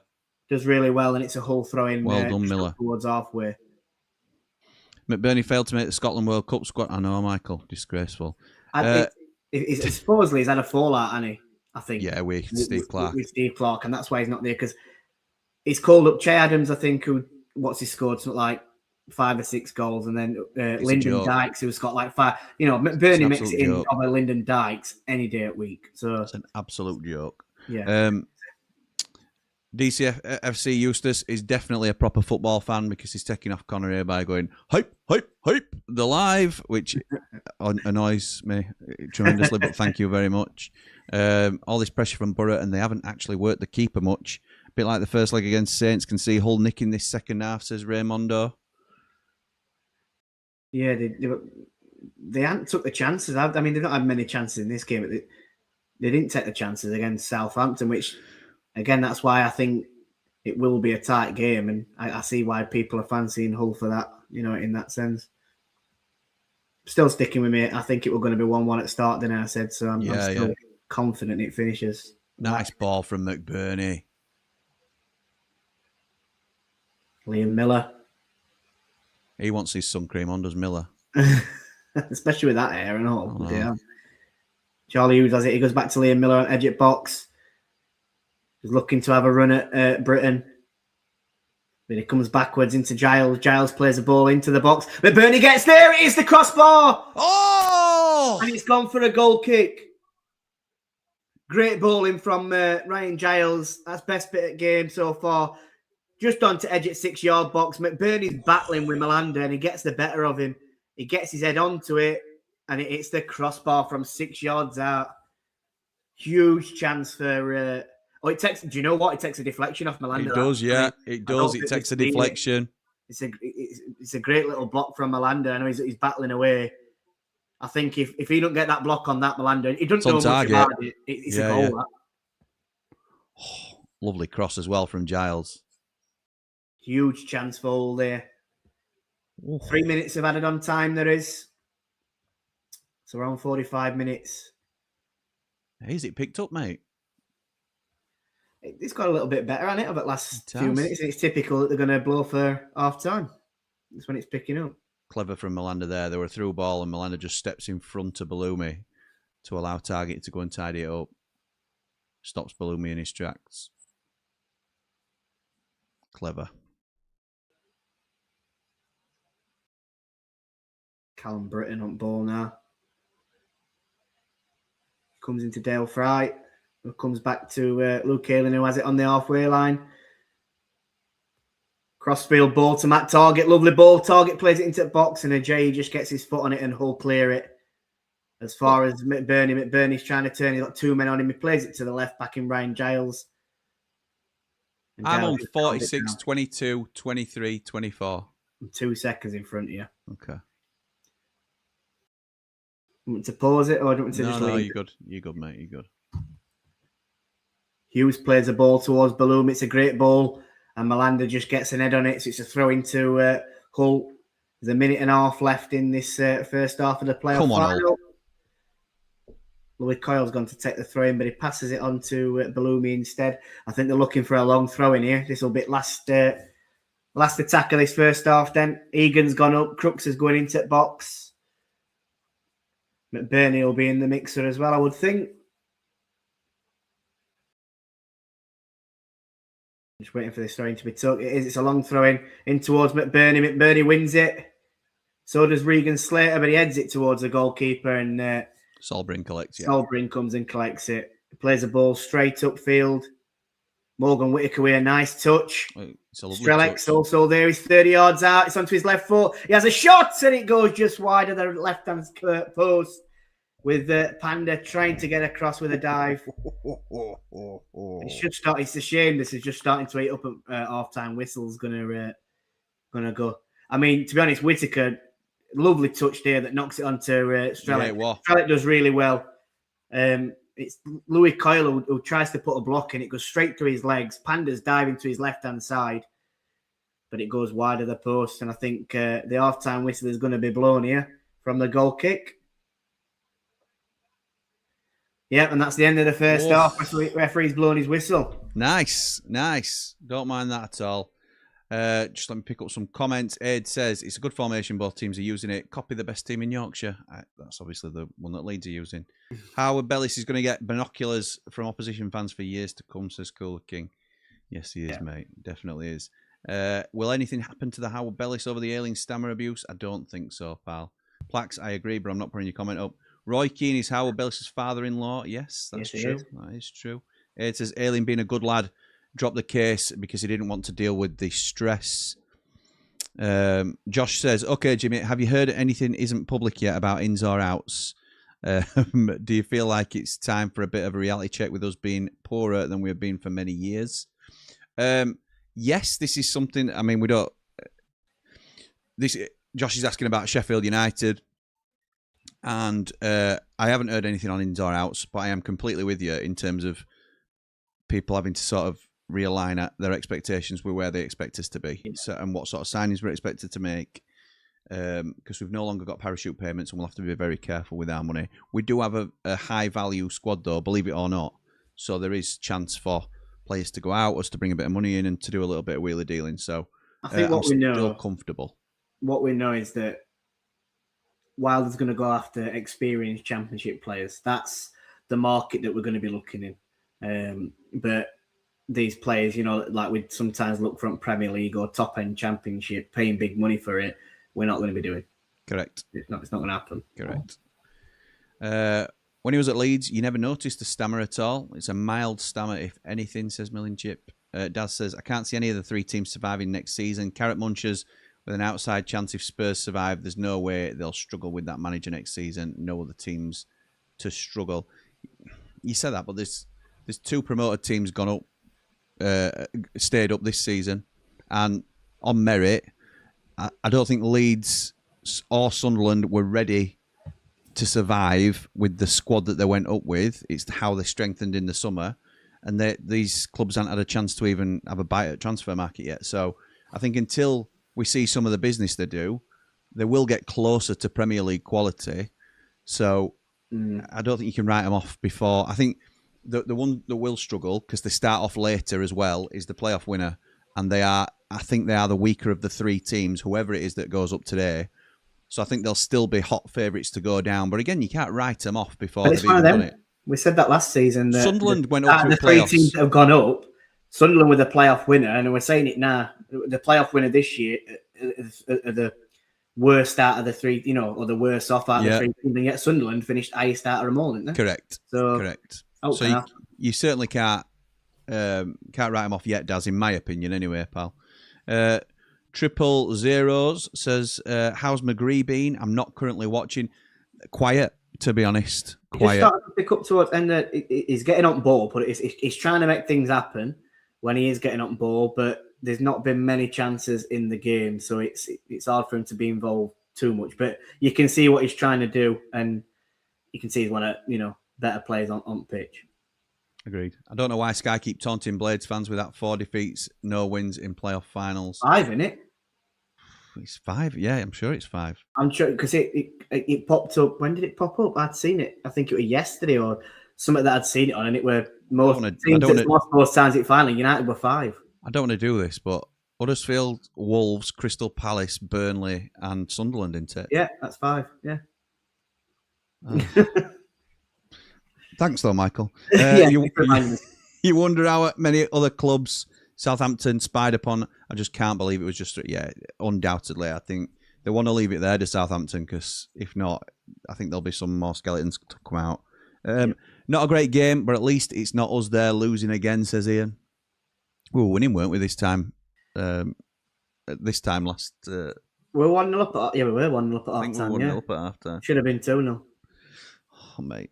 I know. I was crying. 3 Mardy Blades were all in each other's arms crying. We obviously, took, me and my brother took, obviously, his son, my nephew, and second goal goes in and tears are streaming down my face, because you're just thinking, momentum's with us at the moment. This is it. This is what it feels like to win a playoff final. It's happening.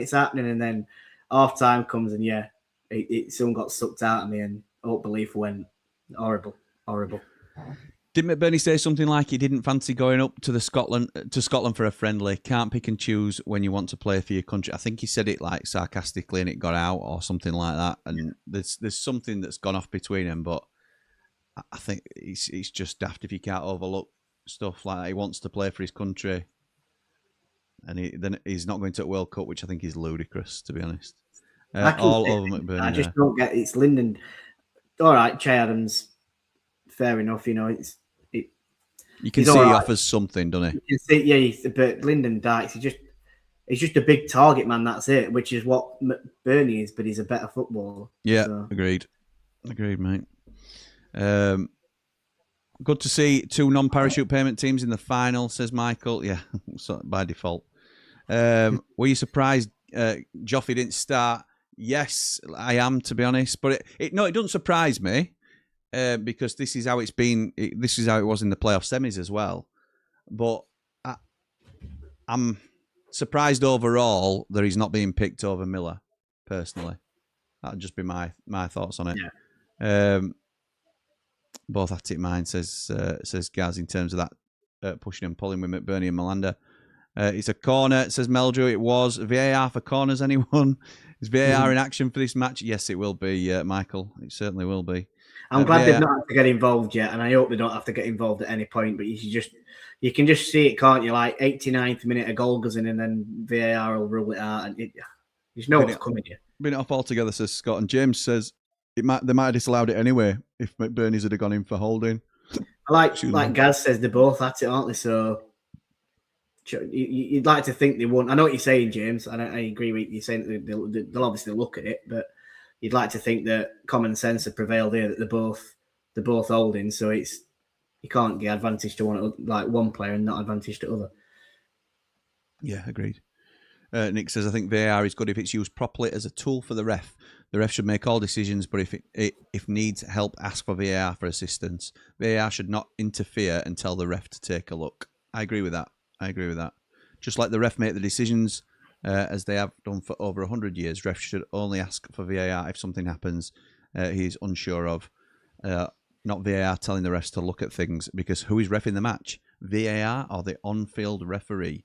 Well said, my mate. Well, you could have it as both teams get, I don't know, 2 challenges each, and if the manager thinks, I don't know, there's if that had gone in and Middlesbrough manager went, no, he's pulling there, I'm going to challenge that, then VAR have a look at it that way and get referee over to monitor. That type of thing, instead of constantly, just being involved or trying to be involved on decisions. Just had a notification as well that Nick Cook's put a very generous donation into the Ramble account. So thank you, Nick. Very much appreciated, mate. Very, very kind of you. Thank you. He fell out with Sweaty's manager and was bigging up the Jers, as most of the Scots favour the green and white. So he's no chance, although Scottish football is about as good as where Tony's playing. Do what cricket and rugby league do. Give challenges. If you challenge and it's wrong, you lose the challenge. If it's right, you keep the challenge. There's been some discussion about that, hasn't there? Yeah. Anyone that played for Leeds in the last 5 years or so, you are linked to them. Same with Sheffield United. If you're an ex-Sheffield United player, or if Wilder has looked at you before, you are never off the shortlist, in terms of both fans and media linking you back to every year, innit? Club. Like every summer, it just happens. Yeah, there'll be an Alex Oxlade-Chamberlain link somewhere down the line, won't there, later on? And oh god, that link's popped up for the last 5 years, I think. Man, correct. Gaz says VAR will be here to stay. Clubs wanted it in and still do, because they don't want a referee making a huge mistake that costs a club 200 million. Today's game being a prime example. Leeds and Sunderland set the blueprint, said Aid. It's just which teams actually follow it. Yeah, that's right. Kel says, Jimmy, are we close to signing anyone up the Blades, up the Ramble? Don't know, Kel. Don't know, in all honesty. I would guess at no at the moment. I think it's more a case of focusing on getting some players out of the door. There's a lot of work going on behind the scenes, we know that, but I don't think we can expect to see any. Season hasn't technically finished yet until today, so I don't think we'll start to see things for a week or two, at least. We'll certainly get loads of names. There were yesterday, weren't they, from Danny Hall about Mark McGuinness, which I think you've done a video on, haven't you? I have, mate. McGuinness and Chong potentially available for transfer. If you haven't seen that, go and tune into Blades Ramble if you're a Blades fan and see the video on it. You'll do for me, mate. Bit of rumour has it. Rumour has it. Million Chip says, Sunderland spent 150 million. That's a lot for any team. It is a lot, but it's necessary now, unfortunately, because of the gap. And it's served them well, hasn't it? So it's paid off, hasn't it? Like, they'll get that money back because they're getting another season in Premier League. Yep. Might as well have a full virtual ref then, like a virtual safety car in F1, Gaz. There you go, says Nick. It's better for the Blades if West Ham are relegated, as they have a huge bank loans to pay off, plus they have big debts and will have to sell their top assets regardless, and that's not the case for Spurs. I agree, Michael. I agree with that in terms of who's more vulnerable for coming down, it'll be West Ham. Aid says, but also both Leeds and Sunderland have a bit of a pull, which helps attracting players. That's fair as well. Yeah. Daz says relegation playoff defeat against Bristol as well. Relegation playoff defeat against Bristol. Daz, what do you mean? What do you mean? Is that on about United with 5? Going back to when you're on about 5 losses in a playoff. I think we're on about playoff finals, though, aren't we? Yeah, we were. Yeah. Only we could be 2 up and lose 2-1. Says Ian. Yeah.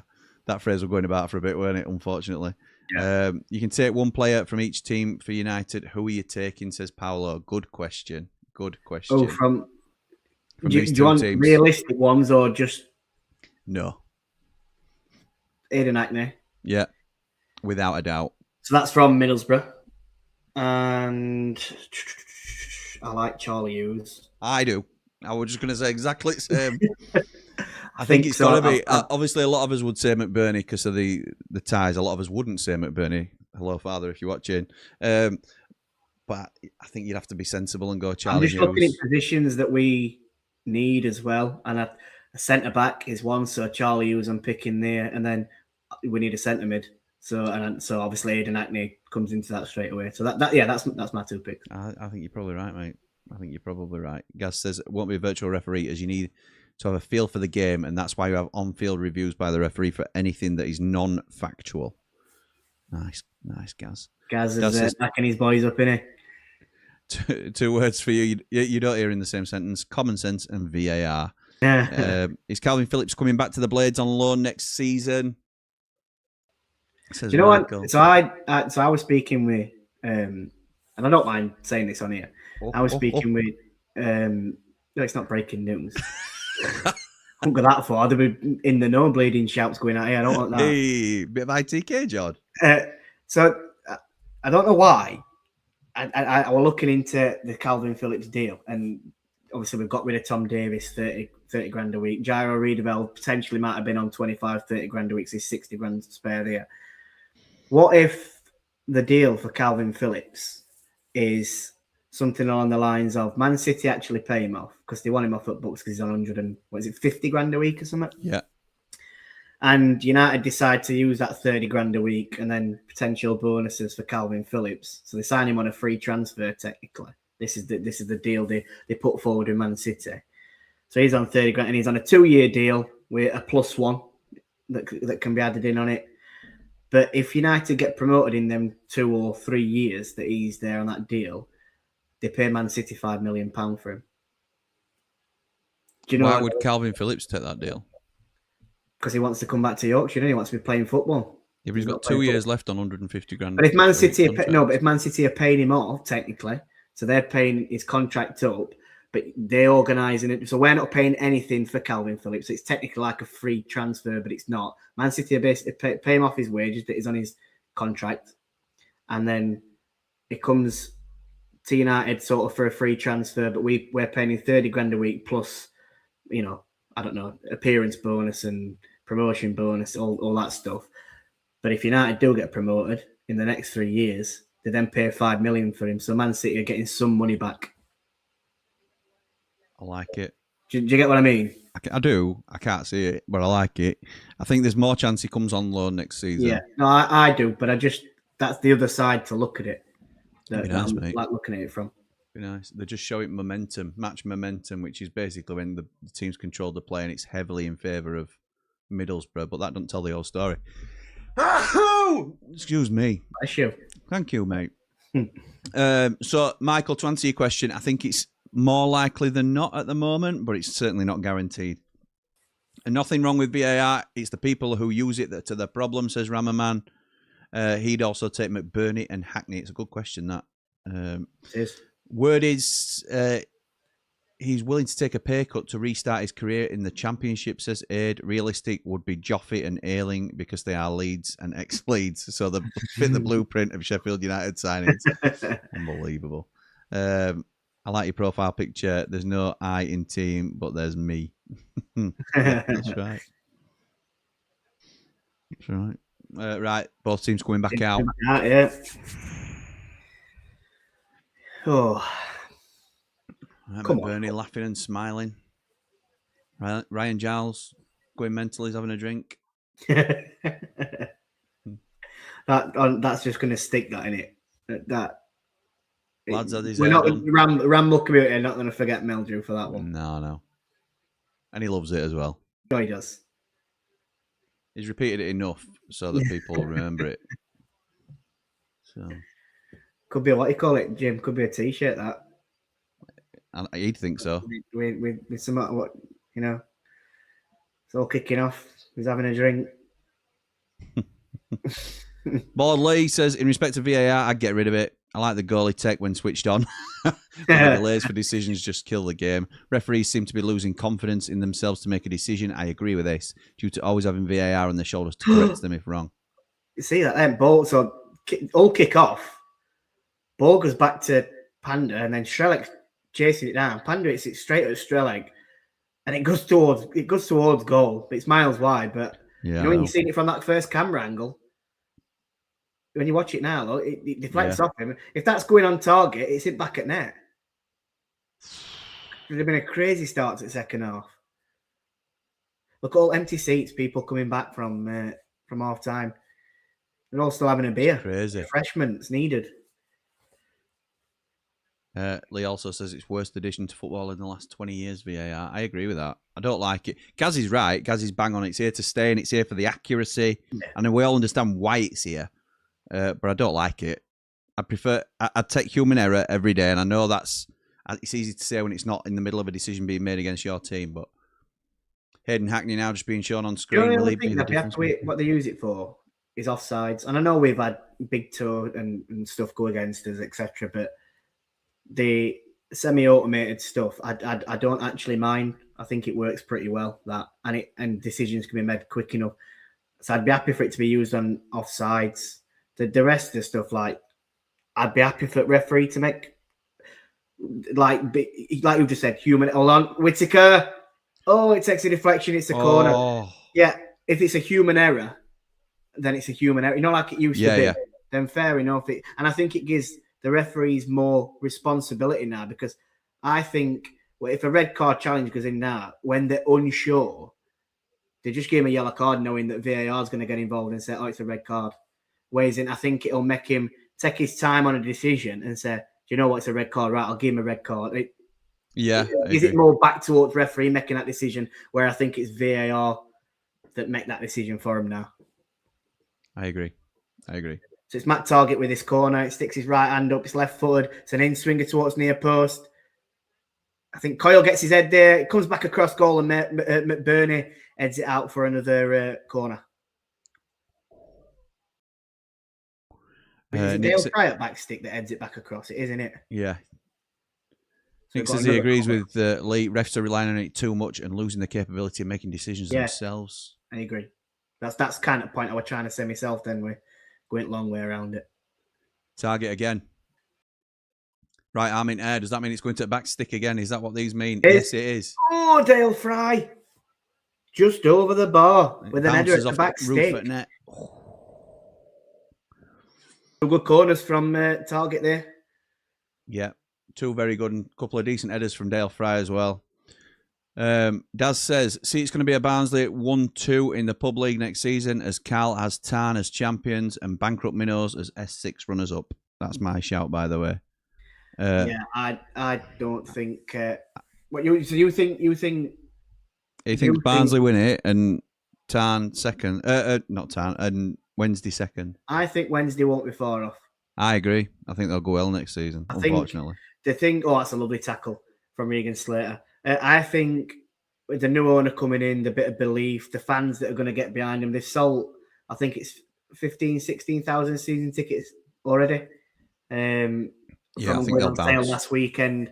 I think there's going to be I know they haven't got momentum, but I think the feel-good factor. I think they'll build it. Yeah, I do. They'll build a decent squad, and if you're a League One player and Wednesday come knocking, they're gonna it's a big ground. You're gonna play in front of a big attendance at home, or a decent enough attendance at home. They get a decent following away from home. It's a big pull, in it. Will they change manager, Jord, do you think? No, I think they stick with him. Do they? Yeah, I think they stick with him. unless he goes somewhere else. There's rumours that Blackburn or after. Really? Him. Yeah, I don't think he'll leave. I don't think he'll leave anyway. I think they stick with him, and I think he gets a chance. But like I said, there'll be a big enough pull, won't they, in that division for League One players to go to him. So, and then loans from Premier League as well that'll probably go down there. So yeah, I think Wednesday will do all right next season. I hate saying it, but I just speak speak truth and speak what I'm feeling.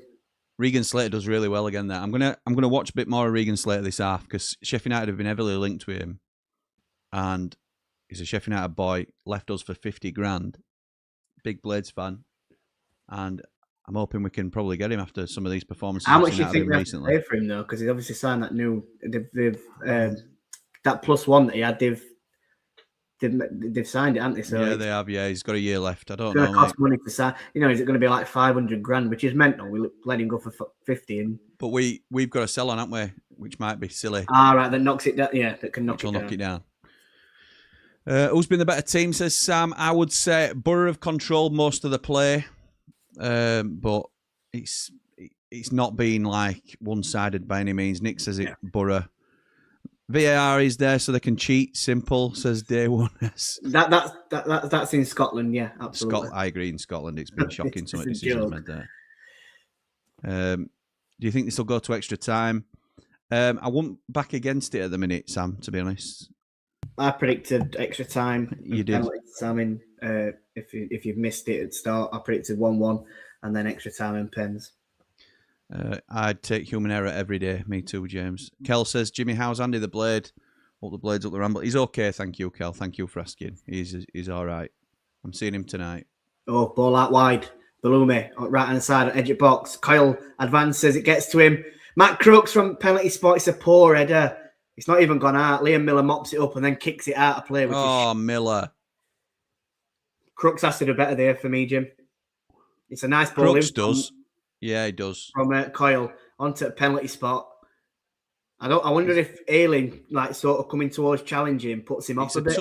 It's a touch behind him as well. He has to generate a lot of power. Yeah. And then how Miller don't keep this in from there. Bloody hell. Well, he does, doesn't he? But it's his touch that knocks it out. Poor. Do you think any Championship players should have been considered for the World Cup? Egan plays for Ireland, says Nick. I assume you mean the England squad? Triple O's. No, probably not. Probably not. No. Not that I can think of off the top of my head. Championship that are getting England team. Lee says, I can't see FC irrelevant of F6 getting straight back up, still living on self-deluded greatness in the bin.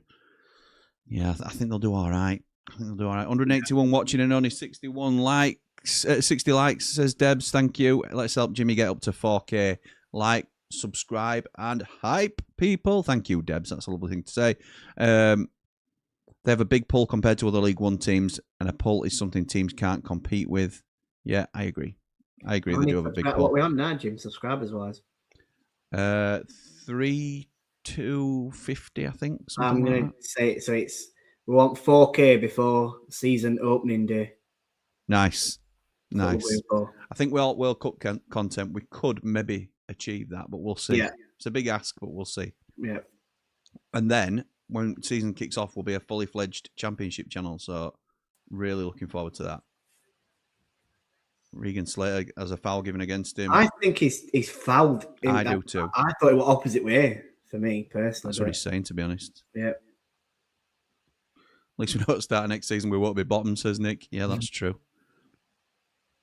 Is the rumour that Barry Bannon could be on his way back to the Owls with a new ownership in place? I'd be shocked if he don't end up back there. There's been talks that the new owner wants him back. Him and Vardy, isn't it? Say again? Him and Vardy. I can't see. I think if Vardy goes back to League One, it'll be to Leicester. I don't think it'll be to Wednesday. But we'll see. 60 minutes, Miller off for Joffy, surely. Yeah, can't be much longer than that, Ed. Definitely. Is the referee good? Says Sherry Swiss. I ain't seen anything he's called incorrectly here, to be honest. And when ref don't get noticed, it's a good thing. I'm going to say we've not in 53 minutes. We've not really said. So, it's a shocking decision from Ritz. Yeah, agreed. He's done all right. Oh, that's an high foot. Patrick Bamford Not says get Mark that one. Meldrew. Should have got called up. He's a rambler. Yeah. Ayling goes down. Yeah, and free kick's given. They're always going to get given them. They always do.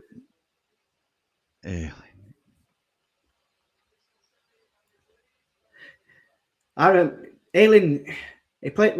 Did Leeds sign him from Yeovil? Have I got that right? Yeah, I think so. Yeah. So I remember when he played for it. I didn't think he'd have made as a championship player, but I mean, fair play to him. He's had a decent career at level, hasn't he? He's done well. He's a good player. I don't like him as well. He's one of them where, because his passion, he frustrates you when he's playing against you. But if he were playing for your team, you'd love him. Good play from Borough. This through middle now. Whittaker plays in Strelic. Oh, it's a good tackle. Again. Oh, with the man who defended that as well, Charlie Hughes. Great defending. Thought it was Matt Crooks. No, it was Hughes, number 4. All right. Oh, you're right. Matt Crooks is here down on the left-hand side. Oh, Jay tries threading the ball through, and Brown intercepts it really well. And then Jay intercepts it back. Oh, Balumi with lovely feet on this right. Oh, nice. Dancing towards edge of box. Plays the ball in, and Dale Fry gets a touch on the ball. Take it away from it, Bernie. Mops it up on byline. Here we go. Picking up again. Throwing tall, isn't it? Yes, it has gone out for a throw-in. It's picking up, Jim. It's picking up. It is picking up. If anybody would like a little tipple on this and you want to do it sensibly, we have a link to Midnight right here. There's a link in the description if you can't scan your QR code. £10 on. Get £30 worth of free bets. Bet responsibly. Please bet responsibly. Oh, it's a poor throw in that. McGree has it. It comes into Luke Ayling. Luke Ayling's looking for a little bit in front.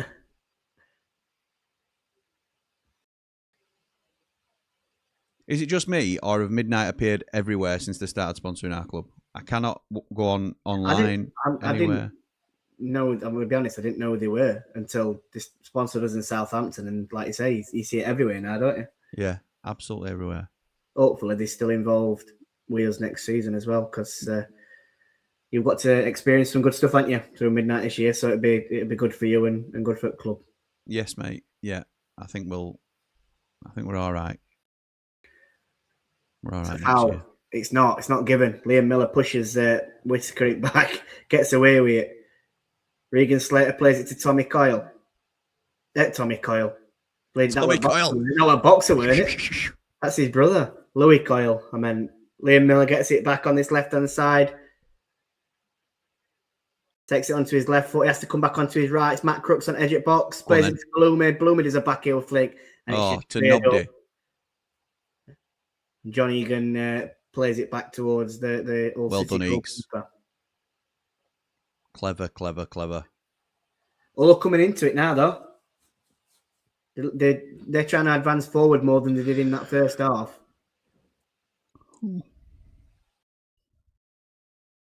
It says DCL and Welbeck didn't get called up. 14 and 13 goals in Prem. Ridiculous. Yeah, Ridiculous. I mean, I'd have had personally DCL over Tony. Agreed. I think Captain Comeover has no choice but to get out of the den after his wife's lovely comments about his current club. Ridiculous. Nick says, I think he's the only English player capable of getting into the England squad is Cooper. What, Michael Cooper? Yeah. Not off this season's performances, unfortunately, but once he's back fit. They'd probably pick Blading James Beadle over Cooper just purely because they had. I know when Beadle were at Pigs, we're training with England first team, weren't he? So crazy.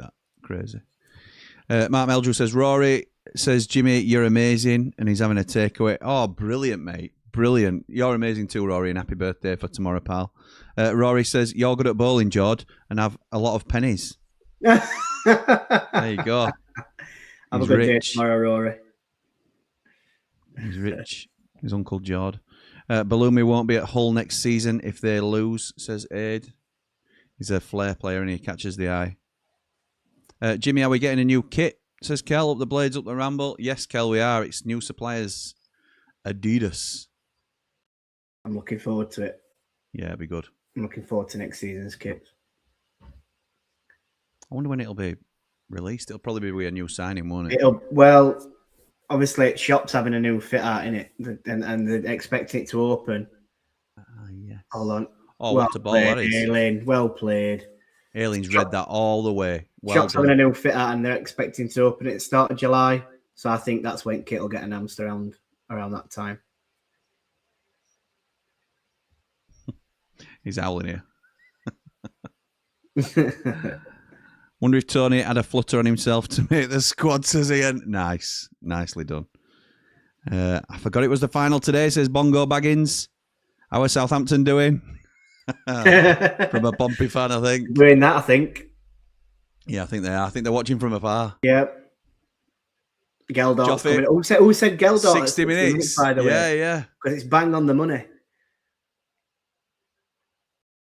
I'm not sure how much a fan I am of, like, wait till it gets to 60 minutes, the bang on. And then, do you know what I mean? I think it should be done more in feel at game. But yeah.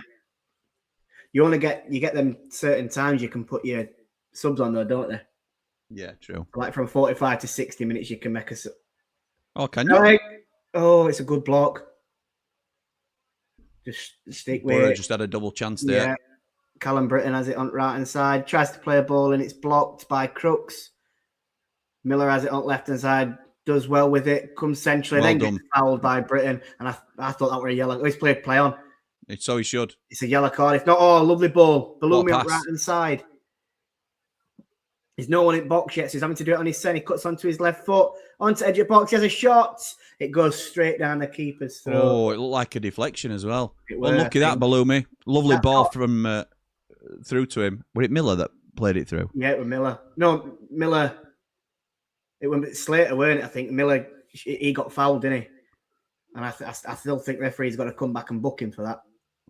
Regan. Nice.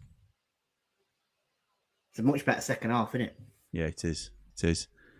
Paul says, afternoon, Jimmy and Jord. Great watch along. Thank you, my mate. Second half seems to be picking up. Up the blades, up all the rambles. Like and subscribe from a blade in Spain. Thank you, my mate. Hope you're good. Excuse me for 2 seconds. I'm just going to make a drink. You're unbelievable. It says they do kit pictures end of May, start of June usually. At least they do that at Leeds.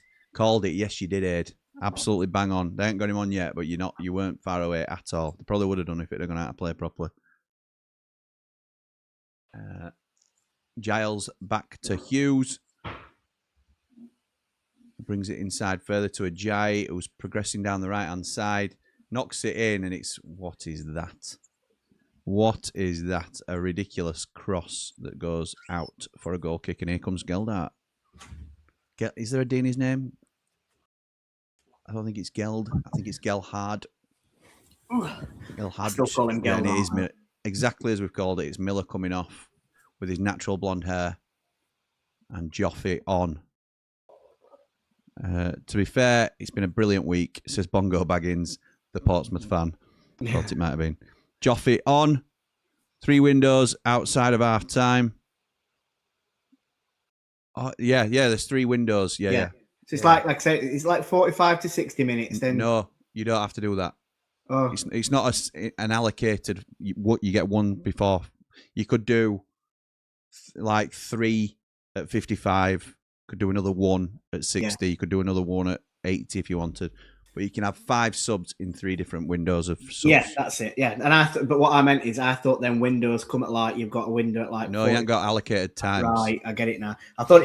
That's what I thought it were. That's where I've probably gone. I don't think it were ever explained when it officially came That's out. how I thought it works. And do you know I'm from playing on Football Manager? That's Yeah. how I used to do it. So like you got like so you can make. A Yeah, sub I did. sort of I did thing. on Football Manager. 45 About to 60 minutes. and then you got like When your 60 wingers are getting tired. Yeah. 60 to 75, and then 75 to 90. You know, all that type of stuff. Right. Brown with a cross in. It's deflected from Egan, I think, or Giles. Morris to Britton. Crossed in. And it's collected by Panda. I'm a few seconds in front of you, Jim. Yeah, I think you are, mate. I'm on 63, 44, 45, 46. It's 2 or 3. Do you want me to pause it or? If you can, mate, and we'll just try and sync up just for, because if it gets to... Right, so I'm on 63, 55, 56, 57. Yeah, bang on. Right, perfect. Good afternoon, lads. Hope you're well, says Sarah. Up the blades, up the ramble. Thank you, Sarah. Yes, very well, thank you. Hope you are too. Time for a Parmo. Says known as G. Adidas. Jim, I'm not Adidas. Yeah, I know what you mean, mate. Come on, mate. Good vibes. It was kind of done intentionally to trigger, and it's worked clearly by your response. But yes. Adidas. That's how it is, isn't it? So we'll get that in as often as we can.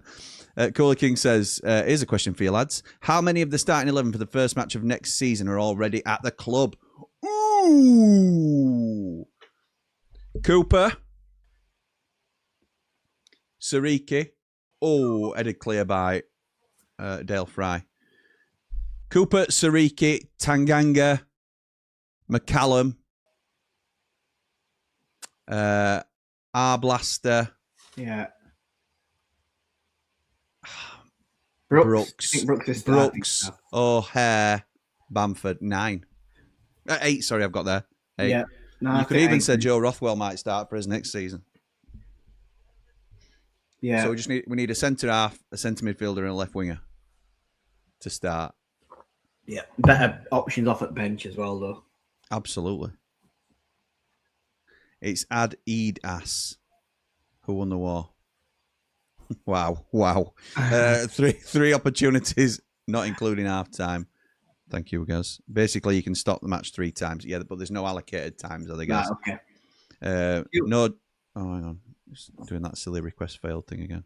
No drinks break for commentators, Jord. Correct, but he's alone to himself now. He's trying to wangle the Mountain deal, where Mountain just does what he wants when he wants, turns up when he likes, tells me what shows he's coming on.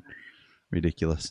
The guy who started the company was called Adi Dabler. Didn't his brother start Puma as well?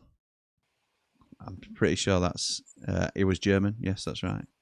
His brother Rudolph started Puma. Hey, there you go. Happy Chappy says, I know it's a final and it's going to be an edgy game, but the quality of the playoff to play today has been atrocious. Yeah, it's not been top end, has it? It's not been top end. It's been better if Southampton had played in it. They'd have won easily, wouldn't they? They'd have known exactly what Hull were doing. Lee says, for me, Tanganga won't be at the Blades. He'll be back in London somewhere. He's in London, isn't he? But what did we pay for him? What, like 7 million? 8, I think. 8 million. Are United going to take a loss on that straight away? I don't think they do. I think they're going to either want to if someone puts in £8 million, then they'll probably say, yeah, we'll take it then. But no one's going to bid £8 million for him. Not a chance. Whittaker just comes into the box and Giles knocks it out for a corner and then goes down clutching his leg. Looks like cramp, doesn't it? Yeah, it looks like cramp. Oh, it's just a little bit of a... It wasn't a stamp, it's cramp, that. Yeah. Here we go. Middlesbrough making it good. The big boy is coming on for Borough. Who do we think comes off? Alan Brown? Yeah, probably. Hayden Hackney is getting instructions from Eddie Vivash. Say that again? Eddie Vivash, I think. Because his name's spelt like Vivish. But everybody that I've ever spoken to about it calls him Vivash. I wish we had Bald Leon. Yeah. He'd have been able to pronounce that proper. My word. Let's see if we can get a call into him from Corfu. Pronounced Dazzler, Jim. There you go. Bobby. Yeah, a bit of a Bobby. Chelsea will buy him for 150 mil. Yeah, well, sold. 8 million for Tanganga. We won't sell him, I don't think, unless we get our money back, which we won't, will we? Drinks break now. Dance break. Lee says, I'd take 5 mil and a bag of ferrets for Tanganga. Promised a lot, delivered very little. He could just as well be brilliant next season, though. Yeah, here we go. Hayden Hackney's coming on. Second best player in league. After Pat Bamford? I like Imran loser, me. But yeah, to be honest, he's certainly the most valuable player in the league, isn't he? I think. Yeah. If Borough don't go up, he will go for a big price tag. Well, I think when you look at it, Alex Scott, he went for 25 million, were it, to Bournemouth from Bristol City. Alex Scott. You've got to be looking in that region for Hayden Yeah, Hackney. I think so. Good player. What do you think? If Borough don't go up, who do you think he signs for? Could you see someone like Sunderland? Triple H is coming on. Double H. Oh, nice.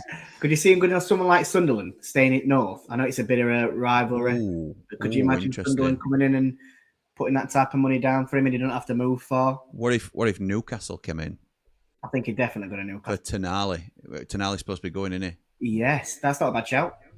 Not a bad shout. I could see. I don't know. It depends how good people think he is. Yeah. Man United are supposed to be looking for like a cheaper option in midfield, and if they can get him for 2025, it's not like breaking the bank for them, is it? Potential's there for him, innit? What is he? 23, I think. Is he 23? Or have I completely? I don't think they'll lose money on him anyway. So. No. He's here anyway. Who did he come on for? I missed that. Oh, I missed it. Saying, hold on, I'll have a look. Here's a sec. He came on for Strelec. So Whitaker's gone up top, I would think. Yes, he has. Yeah, because at the minute, Stream Builder have Hackney as the lone striker. I don't think that will be the case. That good is playing him up top.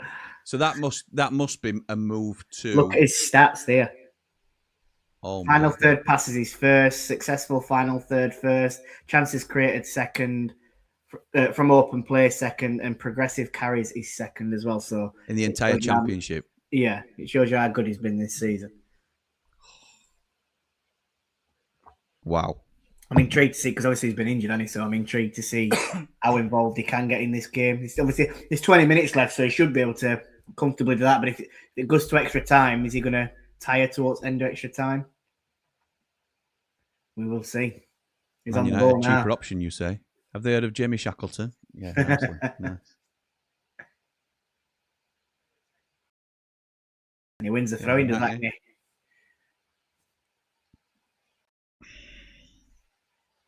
Clever from Borough, because if it does go to extra time, then he's with them for full 30 then, isn't he, obviously? So that's the same. That's what I was just saying then, though. It's how much of because he's been injured for a while, how much of the game can he complete? So there's 20 minutes here and then half an hour, so they reckon he's got 50 minutes in him, don't they, clearly?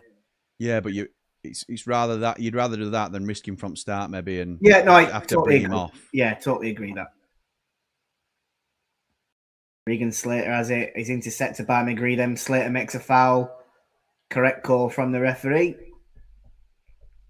Just swinging Borough's way a little bit. Millie Chip says Shackleton has 2 left feet. He did for Leeds anyway. And Lee says, we don't know. We've not seen him. We haven't. That's true. Have we only seen it? We've seen him play about 3 games off at bench in Championship. I think so. And then saw him in pre-season, didn't we? I think last season that way. Jamie Shackleton. Shut the front door. Jamie Shackleton has made a total of 15 domestic league appearances for Sheffield United since joining. 15? I mean, I'm going to do a Chris Kamara moment here. Has he? No. And then it says, across all competitions, the versatile defender has registered 3 appearances, all as a substitute for the first team. Yeah, so I can he made 15? Oh, no, because the 24-25 season, he made 12 league appearances in the first half of the season before a foot injury disrupted his campaign. He logged 3 appearances off the bench in league play in 25-26, and in a total of 21 minutes on the pitch before another foot injury kept him out of action during the latter half of the campaign. Wow. Stealing. Turned down a contract extension at Leeds to sign for Sheffield United. Don't blame him. That main man next season. He's our invisible man, says Lee. Hi, Bald Lee. Hope you're well, says Kel. Up the blades, up the ramble, like and subscribe. He's very well, Kel. He's in Corfu. So, yes, he's having a great time. More disappointed our boy Cheo won't play for us next season, says Mr. Meldrew. I bet you are. Chong is your boy next season, Meldrew. Up the Chongy.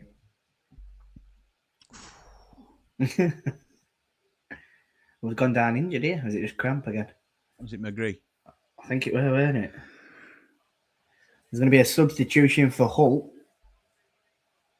Seeing who's coming off. Hirakawa. Is he a winger, him? Yeah. Oh, I shouldn't have asked you, should you? I forgot you don't know Championship football. I don't, mate. I don't. You sound I'm like sure, Cal. is he a winger? I'm sure he is. So if that's the case... Well, I'm not being funny, but he's not a centre half, is he? I Looks like a 12-year-old child. might be wrong. I might be wrong myself. Oh, That means Shanti it could be Hansen's getting Balloon warmed up. coming off. Is McGree coming off as well? Yeah, then? looks like it. Mm. Hansen's getting ready. Right He now. is a winger. Two subs. He's two subs, I think, for him.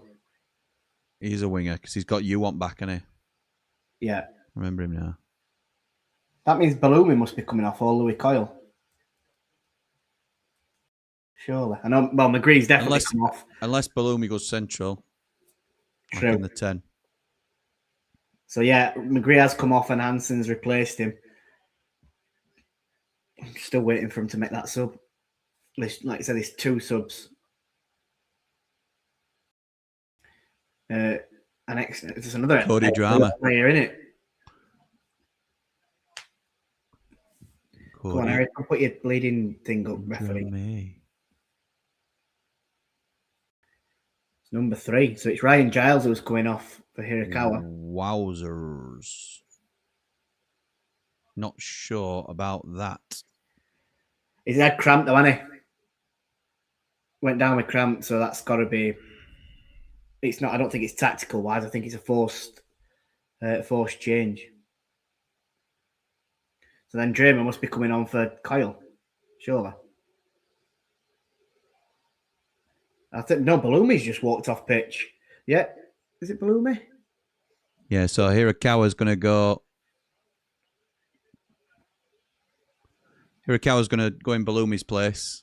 So that's a couple of surprising subs for me. Oh yeah, and then what? And then Drama will go to fullback, won't he? Yeah. I get it now. It's confusing because they listed it as the other way around. Yeah. Okay, so Borough, free kick just over halfway, left-hand side.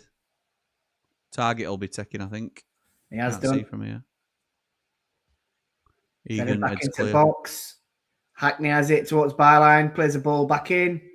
Ayling wins it, and it's going to be straight to the goalkeeper who collects it. And then someone else has just gone down. I don't know if it looked like it fell over. I don't know whether it went down with a bit of cramp and then got back up. I think it was Ayling. Because he's limping, isn't he? Yeah, he definitely went down. Oh, unlucky. It's a foul anyway from Matt Crooks. Yeah, well, he was trying to let play Ayling continue, Morris, weren't it, Ref? Yeah. Let's see if Ayling goes down now with cramp. Cramp. He's carried on. So Hackney has it. Plays it back into Morris. Morris turns and goes to Melander, who gets on the left-hand side. Target comes centrally into Hansen. He steps over it. Hackney plays it back into Hansen. Egan's pressing him. Doesn't win the ball. Hansen tries to play a ball behind Coyle on the left-hand side. He mops that straight up and back to Panda, who lofts one long. McBurney's challenging, doesn't win the header, and Luke Ayling comes away with it. Has Coyle gone to left-hand side and Drama's gone right? Yeah. Well, that's how they were lined up then. I can't see a goal at the moment coming, can you? All right, well, no, but you've said it now. I know, so it's commentator's curse, isn't it? Yeah, let's hope so. So there's 12 minutes left. We've got 17 minutes gone. It's still 0-0. Hackney's involved in everything, isn't he, already? Yeah. He must have touched ball 20 times since he's come on, and he's only been on 2 minutes. Yeah.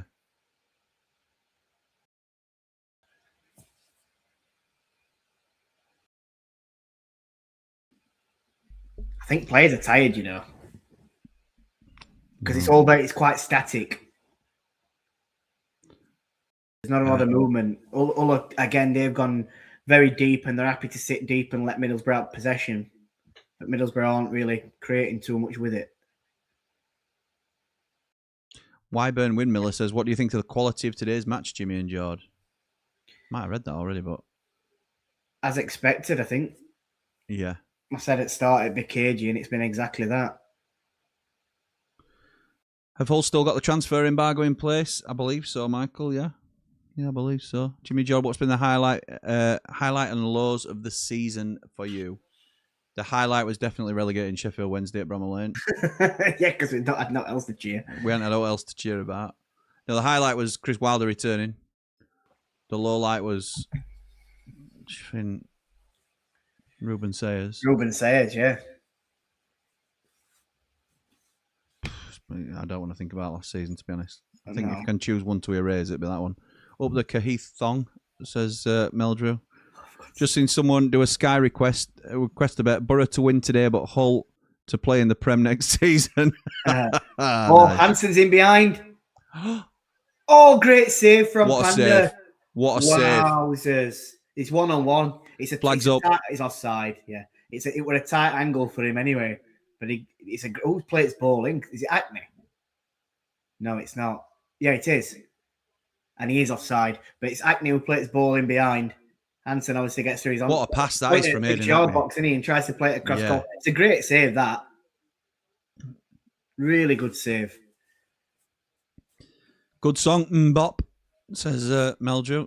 It is. I don't know what he's referencing, but he'll probably get that stuck in my head now. Just on my break from work. How's the game been so far, says Sharon.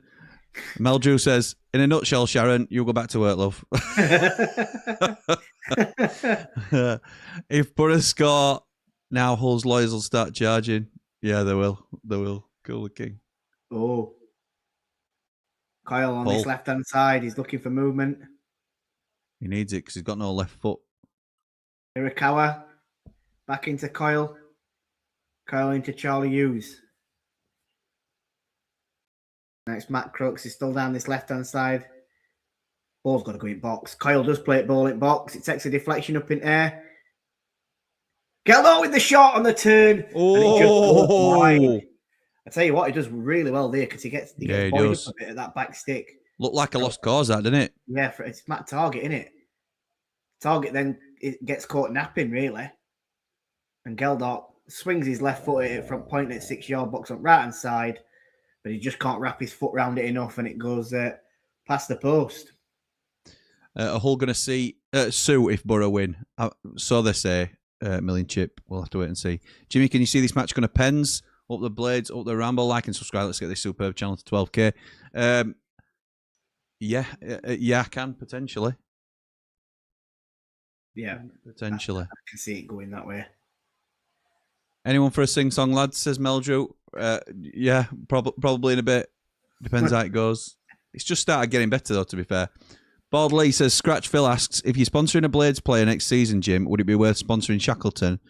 As at least the shirt is guaranteed to be clean when it's passed over. Oh, nice. Nice from old Scratch. Hansen sing Mbop, of course. Shanti Hansen. I won't even switch down to that one. It's not. It's the wrong key for me. The wrong key.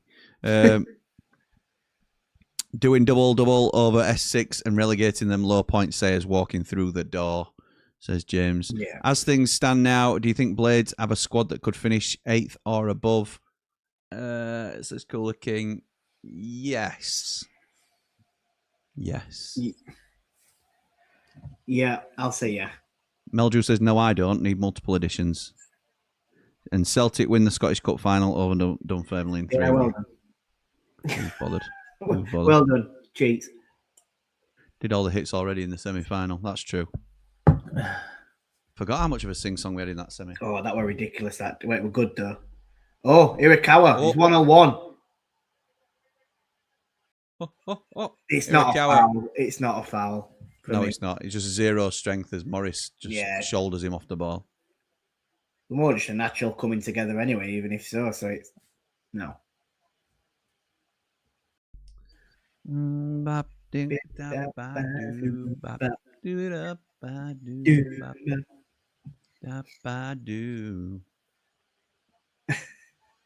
Yeah. Feeling, oh yeah. Feeling bap to gone. At this minute, Jord with all the ale, BBL hang on. At this minute, Jord, with all the ale BBL has had, he probably can't say his own name. I hope Tango has a second season like McCallum. I can't even spell it, Darren. Can't even spell Lee. That's how much ale he's had. Yeah, he turned it around. His name that eel. Hirakawa to Coyle. No, it's not. In fact, it spells his name as Lol B. Just to change the first 2 letters around. Lol B. Lol B. On a warm summer's evening. Oh, God's sake. From a train bound for nowhere. That's not how you spell nowhere, Matt. You're better than that. Why's mine just gone forward? 84, 46, 47, 48. 3 seconds, yeah. 1, 2, 3. 52, 53. Yeah, I'm about thereabouts. For some reason, it just decided to skip forward. And I didn't even touch remote. Michael says, what about Suter coming back to the Blades now that he's fit again and Leicester City are in League One? Yes, please. Oh, absolutely. Yes, please. You've got 2 yeses from us. You through to the next round. He's got to Shemi Ajayi. We signed on a free transfer and all for Yeah, I think so, yeah. Yeah, good bit of business, that. Come on, let's have some happening. Oh, he dived in, didn't he? He's got away with it. Kyle coming forward on the left. Since Hirakawa is going at Britain, gets to the byline, plays it in with his left foot at back stick. It's too long. McBurney's having to chase it, but I think Hackney's going to mop that up. McBurney slide tackles in. Hackney's just laughing at him, and it goes for a throw in down by the corner flag to Middlesbrough. 86 minutes gone, still 0-0. McBurney's now blowing out of his backside. Yeah, hands on knees. Oh. Shot conversion for Hull first in the league. So they have not created much, but what they have created, they have utilised. Clinical. When was the last time a playoff final has gone to extra time, says Scott? What, Not championship playoff final? Yeah. What, one before us? I'm rubbish with stuff like this. I can't even remember year before, like who were in final year before us. I usually remember stuff like that, but my mind's absolutely blank. Good drama. If you get promoted on a penalty shootout, wow. What, Cody? Drama. Good Cody. I thought that's what you were like going for and all that. I thought that's why you said it. No. Good Cody drama. If you get promoted on penalty shootout. We're having a word with Hansen then, were it? Charlie Hughes. Yeah. Having a bit of coming together. Go on. I want it to get feisty now. I think you've got to die to get 3 points or promotion. It's always got a chance of being feisty when Ollie Mack's on the field. He's usually in the middle of it, isn't it? Oh. Yeah. Oh. Terrible ball then. Charlie Hughes goes forward. It's a poor ball. It's definitely good. There's no way a goal comes here. It's probably going to be about 4 or 5 minutes added on. And I think we're heading for extra time. Yeah. I do. And penalties.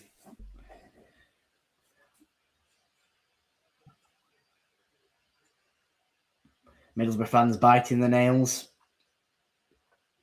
It's all kicking off. They're having a drink.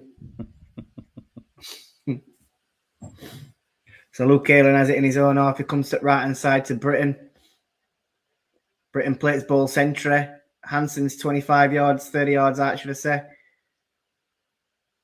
Malanda comes into to Morris. Morris has a go from 30 yards. It's a good block from Charlie Hughes. He's been man at match for Hull. I think Charlie Hughes. Because I think he's had a good game, me. Yeah. So Ayling has it again on halfway. Comes into Morris. Plays it onto the left-hand side in Matt Target, and Morris receives it back. And then Ayling gets it on halfway. Comes forward with the ball. Plays it into Hackney. Hackney tries playing it through. It's good defending from Hull again. Regan Slater then gets fouled. The referee waves play on. Oh, Kyle, what are you doing? is that? Earlier. He's limping. Down. It's Kyle as well, yeah. God, they're all going to go down with cramp soon, aren't they? Morgan Whittaker then, he's going to attack Kyle, the one who's limping. He has a shot with his left foot from the apex of the right-hand side of the box. It's awful. It nearly goes out for a throw-in. It was that far wide. It's going to go extra time, this, isn't it? Yeah. Million Chip says, if it goes to extra time, Hull will win. They're the fitter team, and Louis Coyle is struggling now with cramp. I'm amazed that they're breaking down like this. Last game of the season. Climate temperatures. It has to be. Got to be. It's that hot that, like I say, what's this, about fourth or fifth player that's gone down with cramp? Yeah. Cooler King says, footballers really earn their money on days like this. Huge match, enormous pressure, intense heat. You have to admire them for that. Yeah, you do. Kyle Joseph just been shown watching on there who got injured. 84,506, says 8 Sheila. minutes added on. Ooh. I'm out for a meal tonight. Bloody hell. Picking up Andy the Blade at half 6. What time you at? Picking up Andy the Blade in, well, I've got to get ready in that, but half 6. If it goes to penalties, you might be in trouble. I know. They'll have to order food for you and then you just turn up. Oh, don't. Layman Dave will kick off. He does not look happy. He does not. He's already had a go at me because I didn't reply to his text about it. Apparently, there's the 2022. Oh! Hackney! I thought you were going to take his leg then. Yeah, I did. He gets ball back in box. Britain makes a run. Comes back to Hackney. Hackney plays it in. Oh, Whittaker with a bad touch. Melander knocks it into Morris. They both look Morris so goes nervous. into Hackney. Oh, Semi J clears ball and it hits his own player. It hits him up back at head. He's gone down. I don't know. Is it Regan Slater? No, it's not. Yeah, it is. Isn't it, I think. I don't know. Is it Geldart? I can't tell. No, it's not. It's Charlie Hughes. I like the same haircut. He absolutely fired that at him, though. From about 2 yards away from it, it hits him straight up back at head. There's no wonder he went down. Forest and Huddersfield that went to extra time in 2022. Huddersfield got promoted on pens against Swansea or Reading to the Prem. Also beat the Pigs in the semis on pens around 2018. Not bothered about semis. Coyle pulled up. Yeah, he has gas. Players cramping. 8 minutes. Half 6. More chance of platinum poo, Jimmy. I don't know. We'll see. Jeff says, so if it goes to penalties, Borough could potentially become the first team promoted to the Premiership without winning a single playoff game. Yeah, they could. Shaz says, to be fair, I'm struggling at walking in this heat, never mind running about. Yeah, me too. Casper Yander's former club, FC Nuremberg, are suing Southampton for a $1 million bonus, which would have been paid if they had been promoted. Oh, God. How can you assume that Southampton had been promoted? Yeah, that's true. Yeah. Don't make sense, does it? Because it's not guaranteeing that they'd have won this final.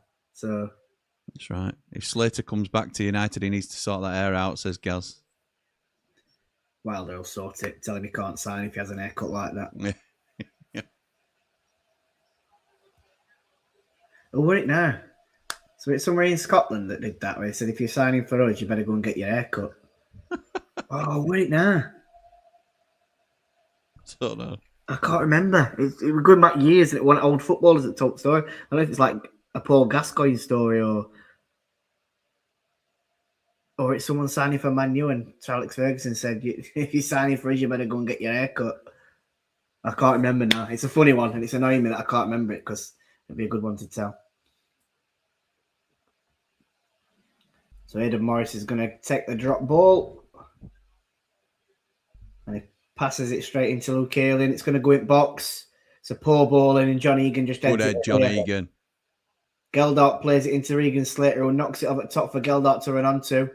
It's shown a bit of strength here, to be fair. Did, knocked Melander off that ball, didn't he? Wouldn't have had that in me the betting slip.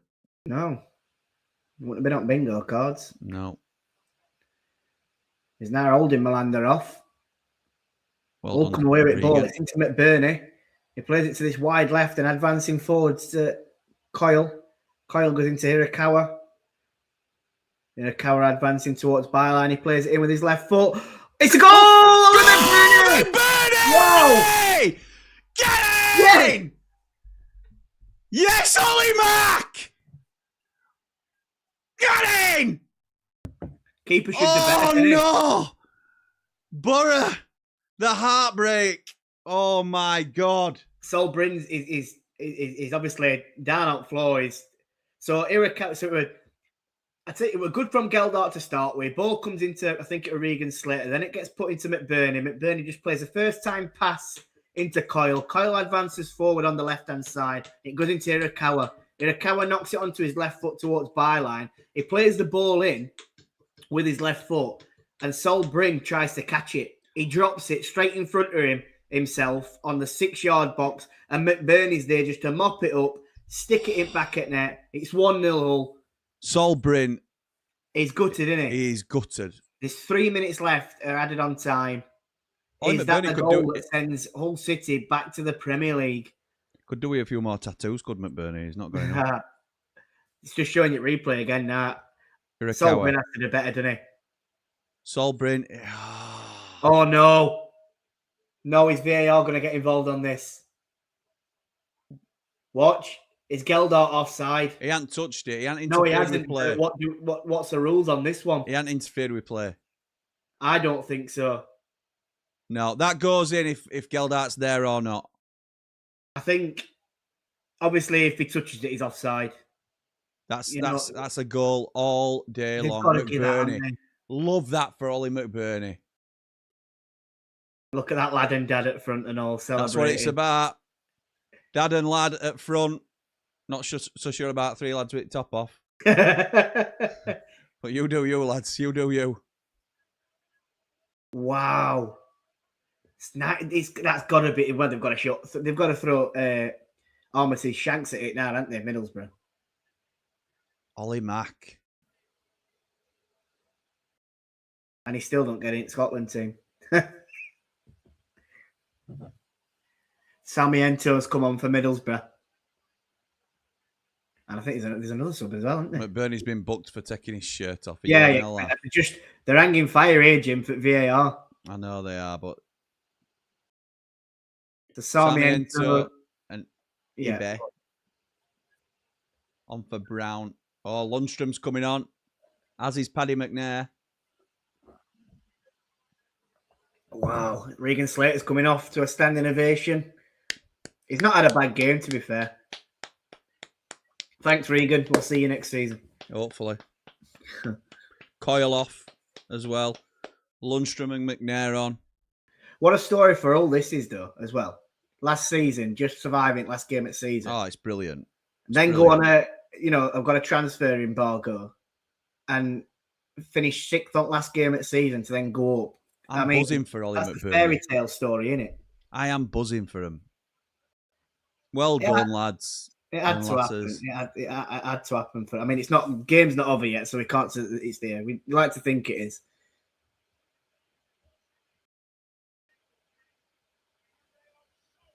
The thing is, the goal went in at 94 minutes. We're nearly at 98 minutes now. It's just come on. So there's going to be 4 or 5 minutes it's played still.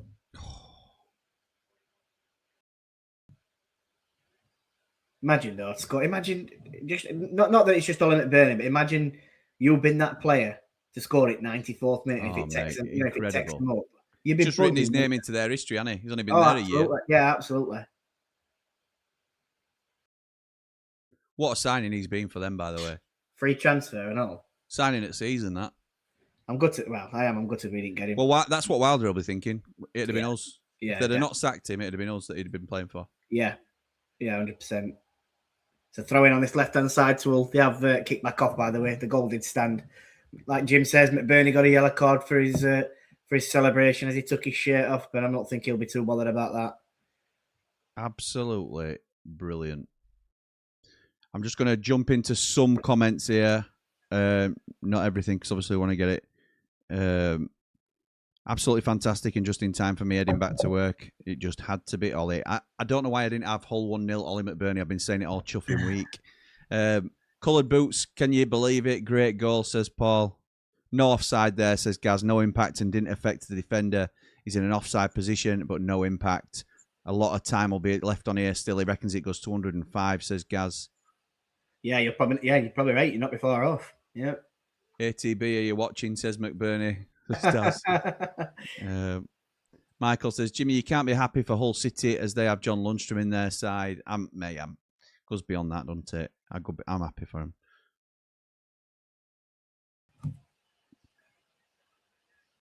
Right, so we're at 99 minutes. We're over 99 minutes. You can hear the whistles around Wembley already, but it will go longer, like George says. Borough, as you would expect now, piling forward. Crossed into the box, headed clear by John Egan. Oh, I thought we were a foul by Lundstrom. Lundstrom, Yeah. Not given, is it? Ayling, under pressure, gets it out wide to Britton. Britton comes back on himself. There's no one on for him, so Ayling, he goes back to Ayling. He's going to have to pump it into the box. He does. Cleared by Ajayi. I was offside anyway. He's offside. Oh, fans going mental. Obviously, they think that's probably it. Oh, my goodness. Be a few more seconds wasted here as well. As they step up to take a free kick on Edge of Hull's box, it's going to be keeper who'll probably take it. I imagine they'll probably go long, try and head for corners. Get young lad, he's got top off. Young lad with his shirt off that head. Yes.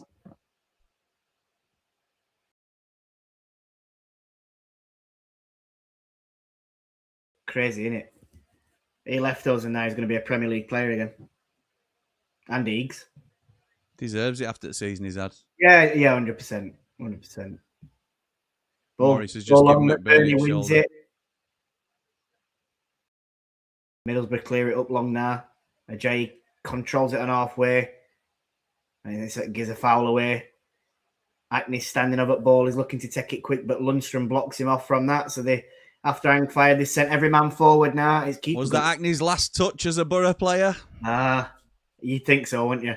Yes, Solbrin has got up. This is what we want to see in a playoff final. Keepers up for this set piece. It's in the Borough half, but it's going to go very, very long. It does. Oh, it goes very long. It goes all the way out of play. I think that could be it.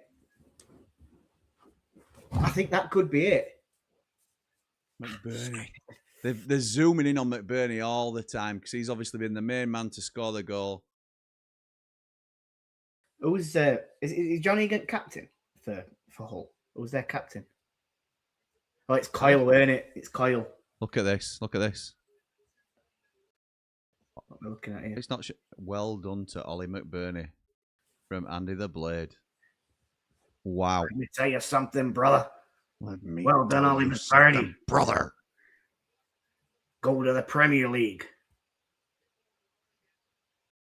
He's just actually saying, what you gonna do when Ollie Mack goes wild on you? Free kick taken. They were cheering then. The whistle has not gone. They thought it had gone, didn't they?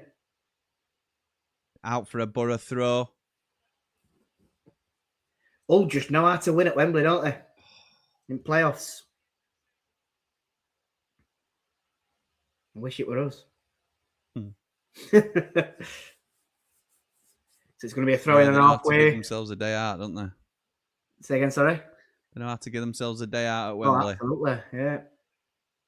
So it's Ayling. He goes long. Bang. Off one in towards box. I think with Charlie Hughes, who just heads it clear. Wave play on by referee. It's got to go back into the box. You're faffing about with it. Oh, what are you doing? What are you doing, Melander? He's just kicked ball out of play. It's game over, Jim. It's game over. It's going to be a throw-in on this left-hand side. Hull, obviously, are not in any rush to take it. They defended well, Hull. I know Middlesbrough haven't thrown loads at them, but they've just been so compact and not give much space at all for Middlesbrough to play in. They've been happy for Middlesbrough to control the ball but not really do much with it. They haven't created much with it. Oh, Solbrin with a terrible clearance. Crooks. All he needs is to keep possession. Don't be silly here. Irakawa gets Don't be silly. He plays it to Matt Crooks. He has a shot. It's blocked by Luke Ayling. Corner. We're crying out for corner, that. Dale Fry heads it on as it's been cleared. It's only headed as clear as Panda. Panda goes down like Dean Henderson. And the full-time whistle is blown. Hull City are going to the Premier League. Justice is done in it, Jord. That's Absolutely. justice, that. Absolutely. Well done, Hull. Absolutely brilliant. I'm chuffed to bits for Ollie McBurney and Egan. You can't believe it, Jeremy. Hull owner and his daughter are crying. And his what? Daughter. Yeah.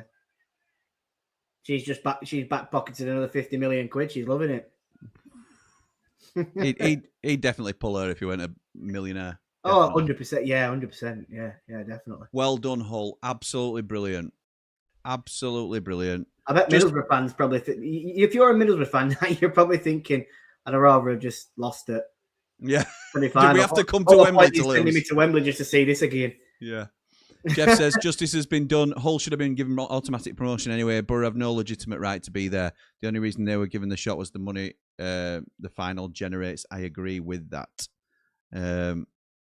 Justice is done, says Ray. Justice done, says Baggy Boys. That's right.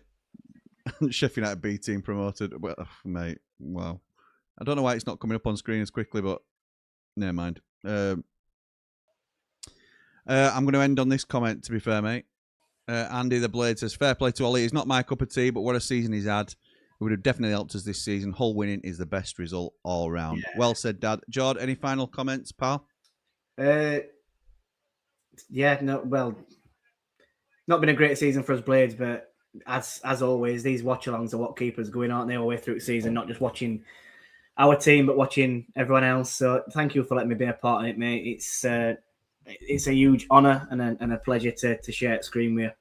And I wouldn't have it any other way. And here's to many more. We'll be back next season. Obviously, I know I'll be not on as frequent after October time, but I'll still be on and I'll still be part of this big community. So thank you very much. My thoughts are obviously with you and obviously you, ATB, absolute legend, mate. And my thoughts are with you at the same time. Jord, thank you, my mate. That means an awful lot. And thank you for being a huge part of the channel from the early days when it was just the Blades Ramble. Then we've evolved Ramble SC. We'll be here all through the summer, but this sort of brings our domestic season to a close. Hull have been promoted, and they've deserved to be promoted today. I've enjoyed the game. I always enjoy watching the games with Jord anyway.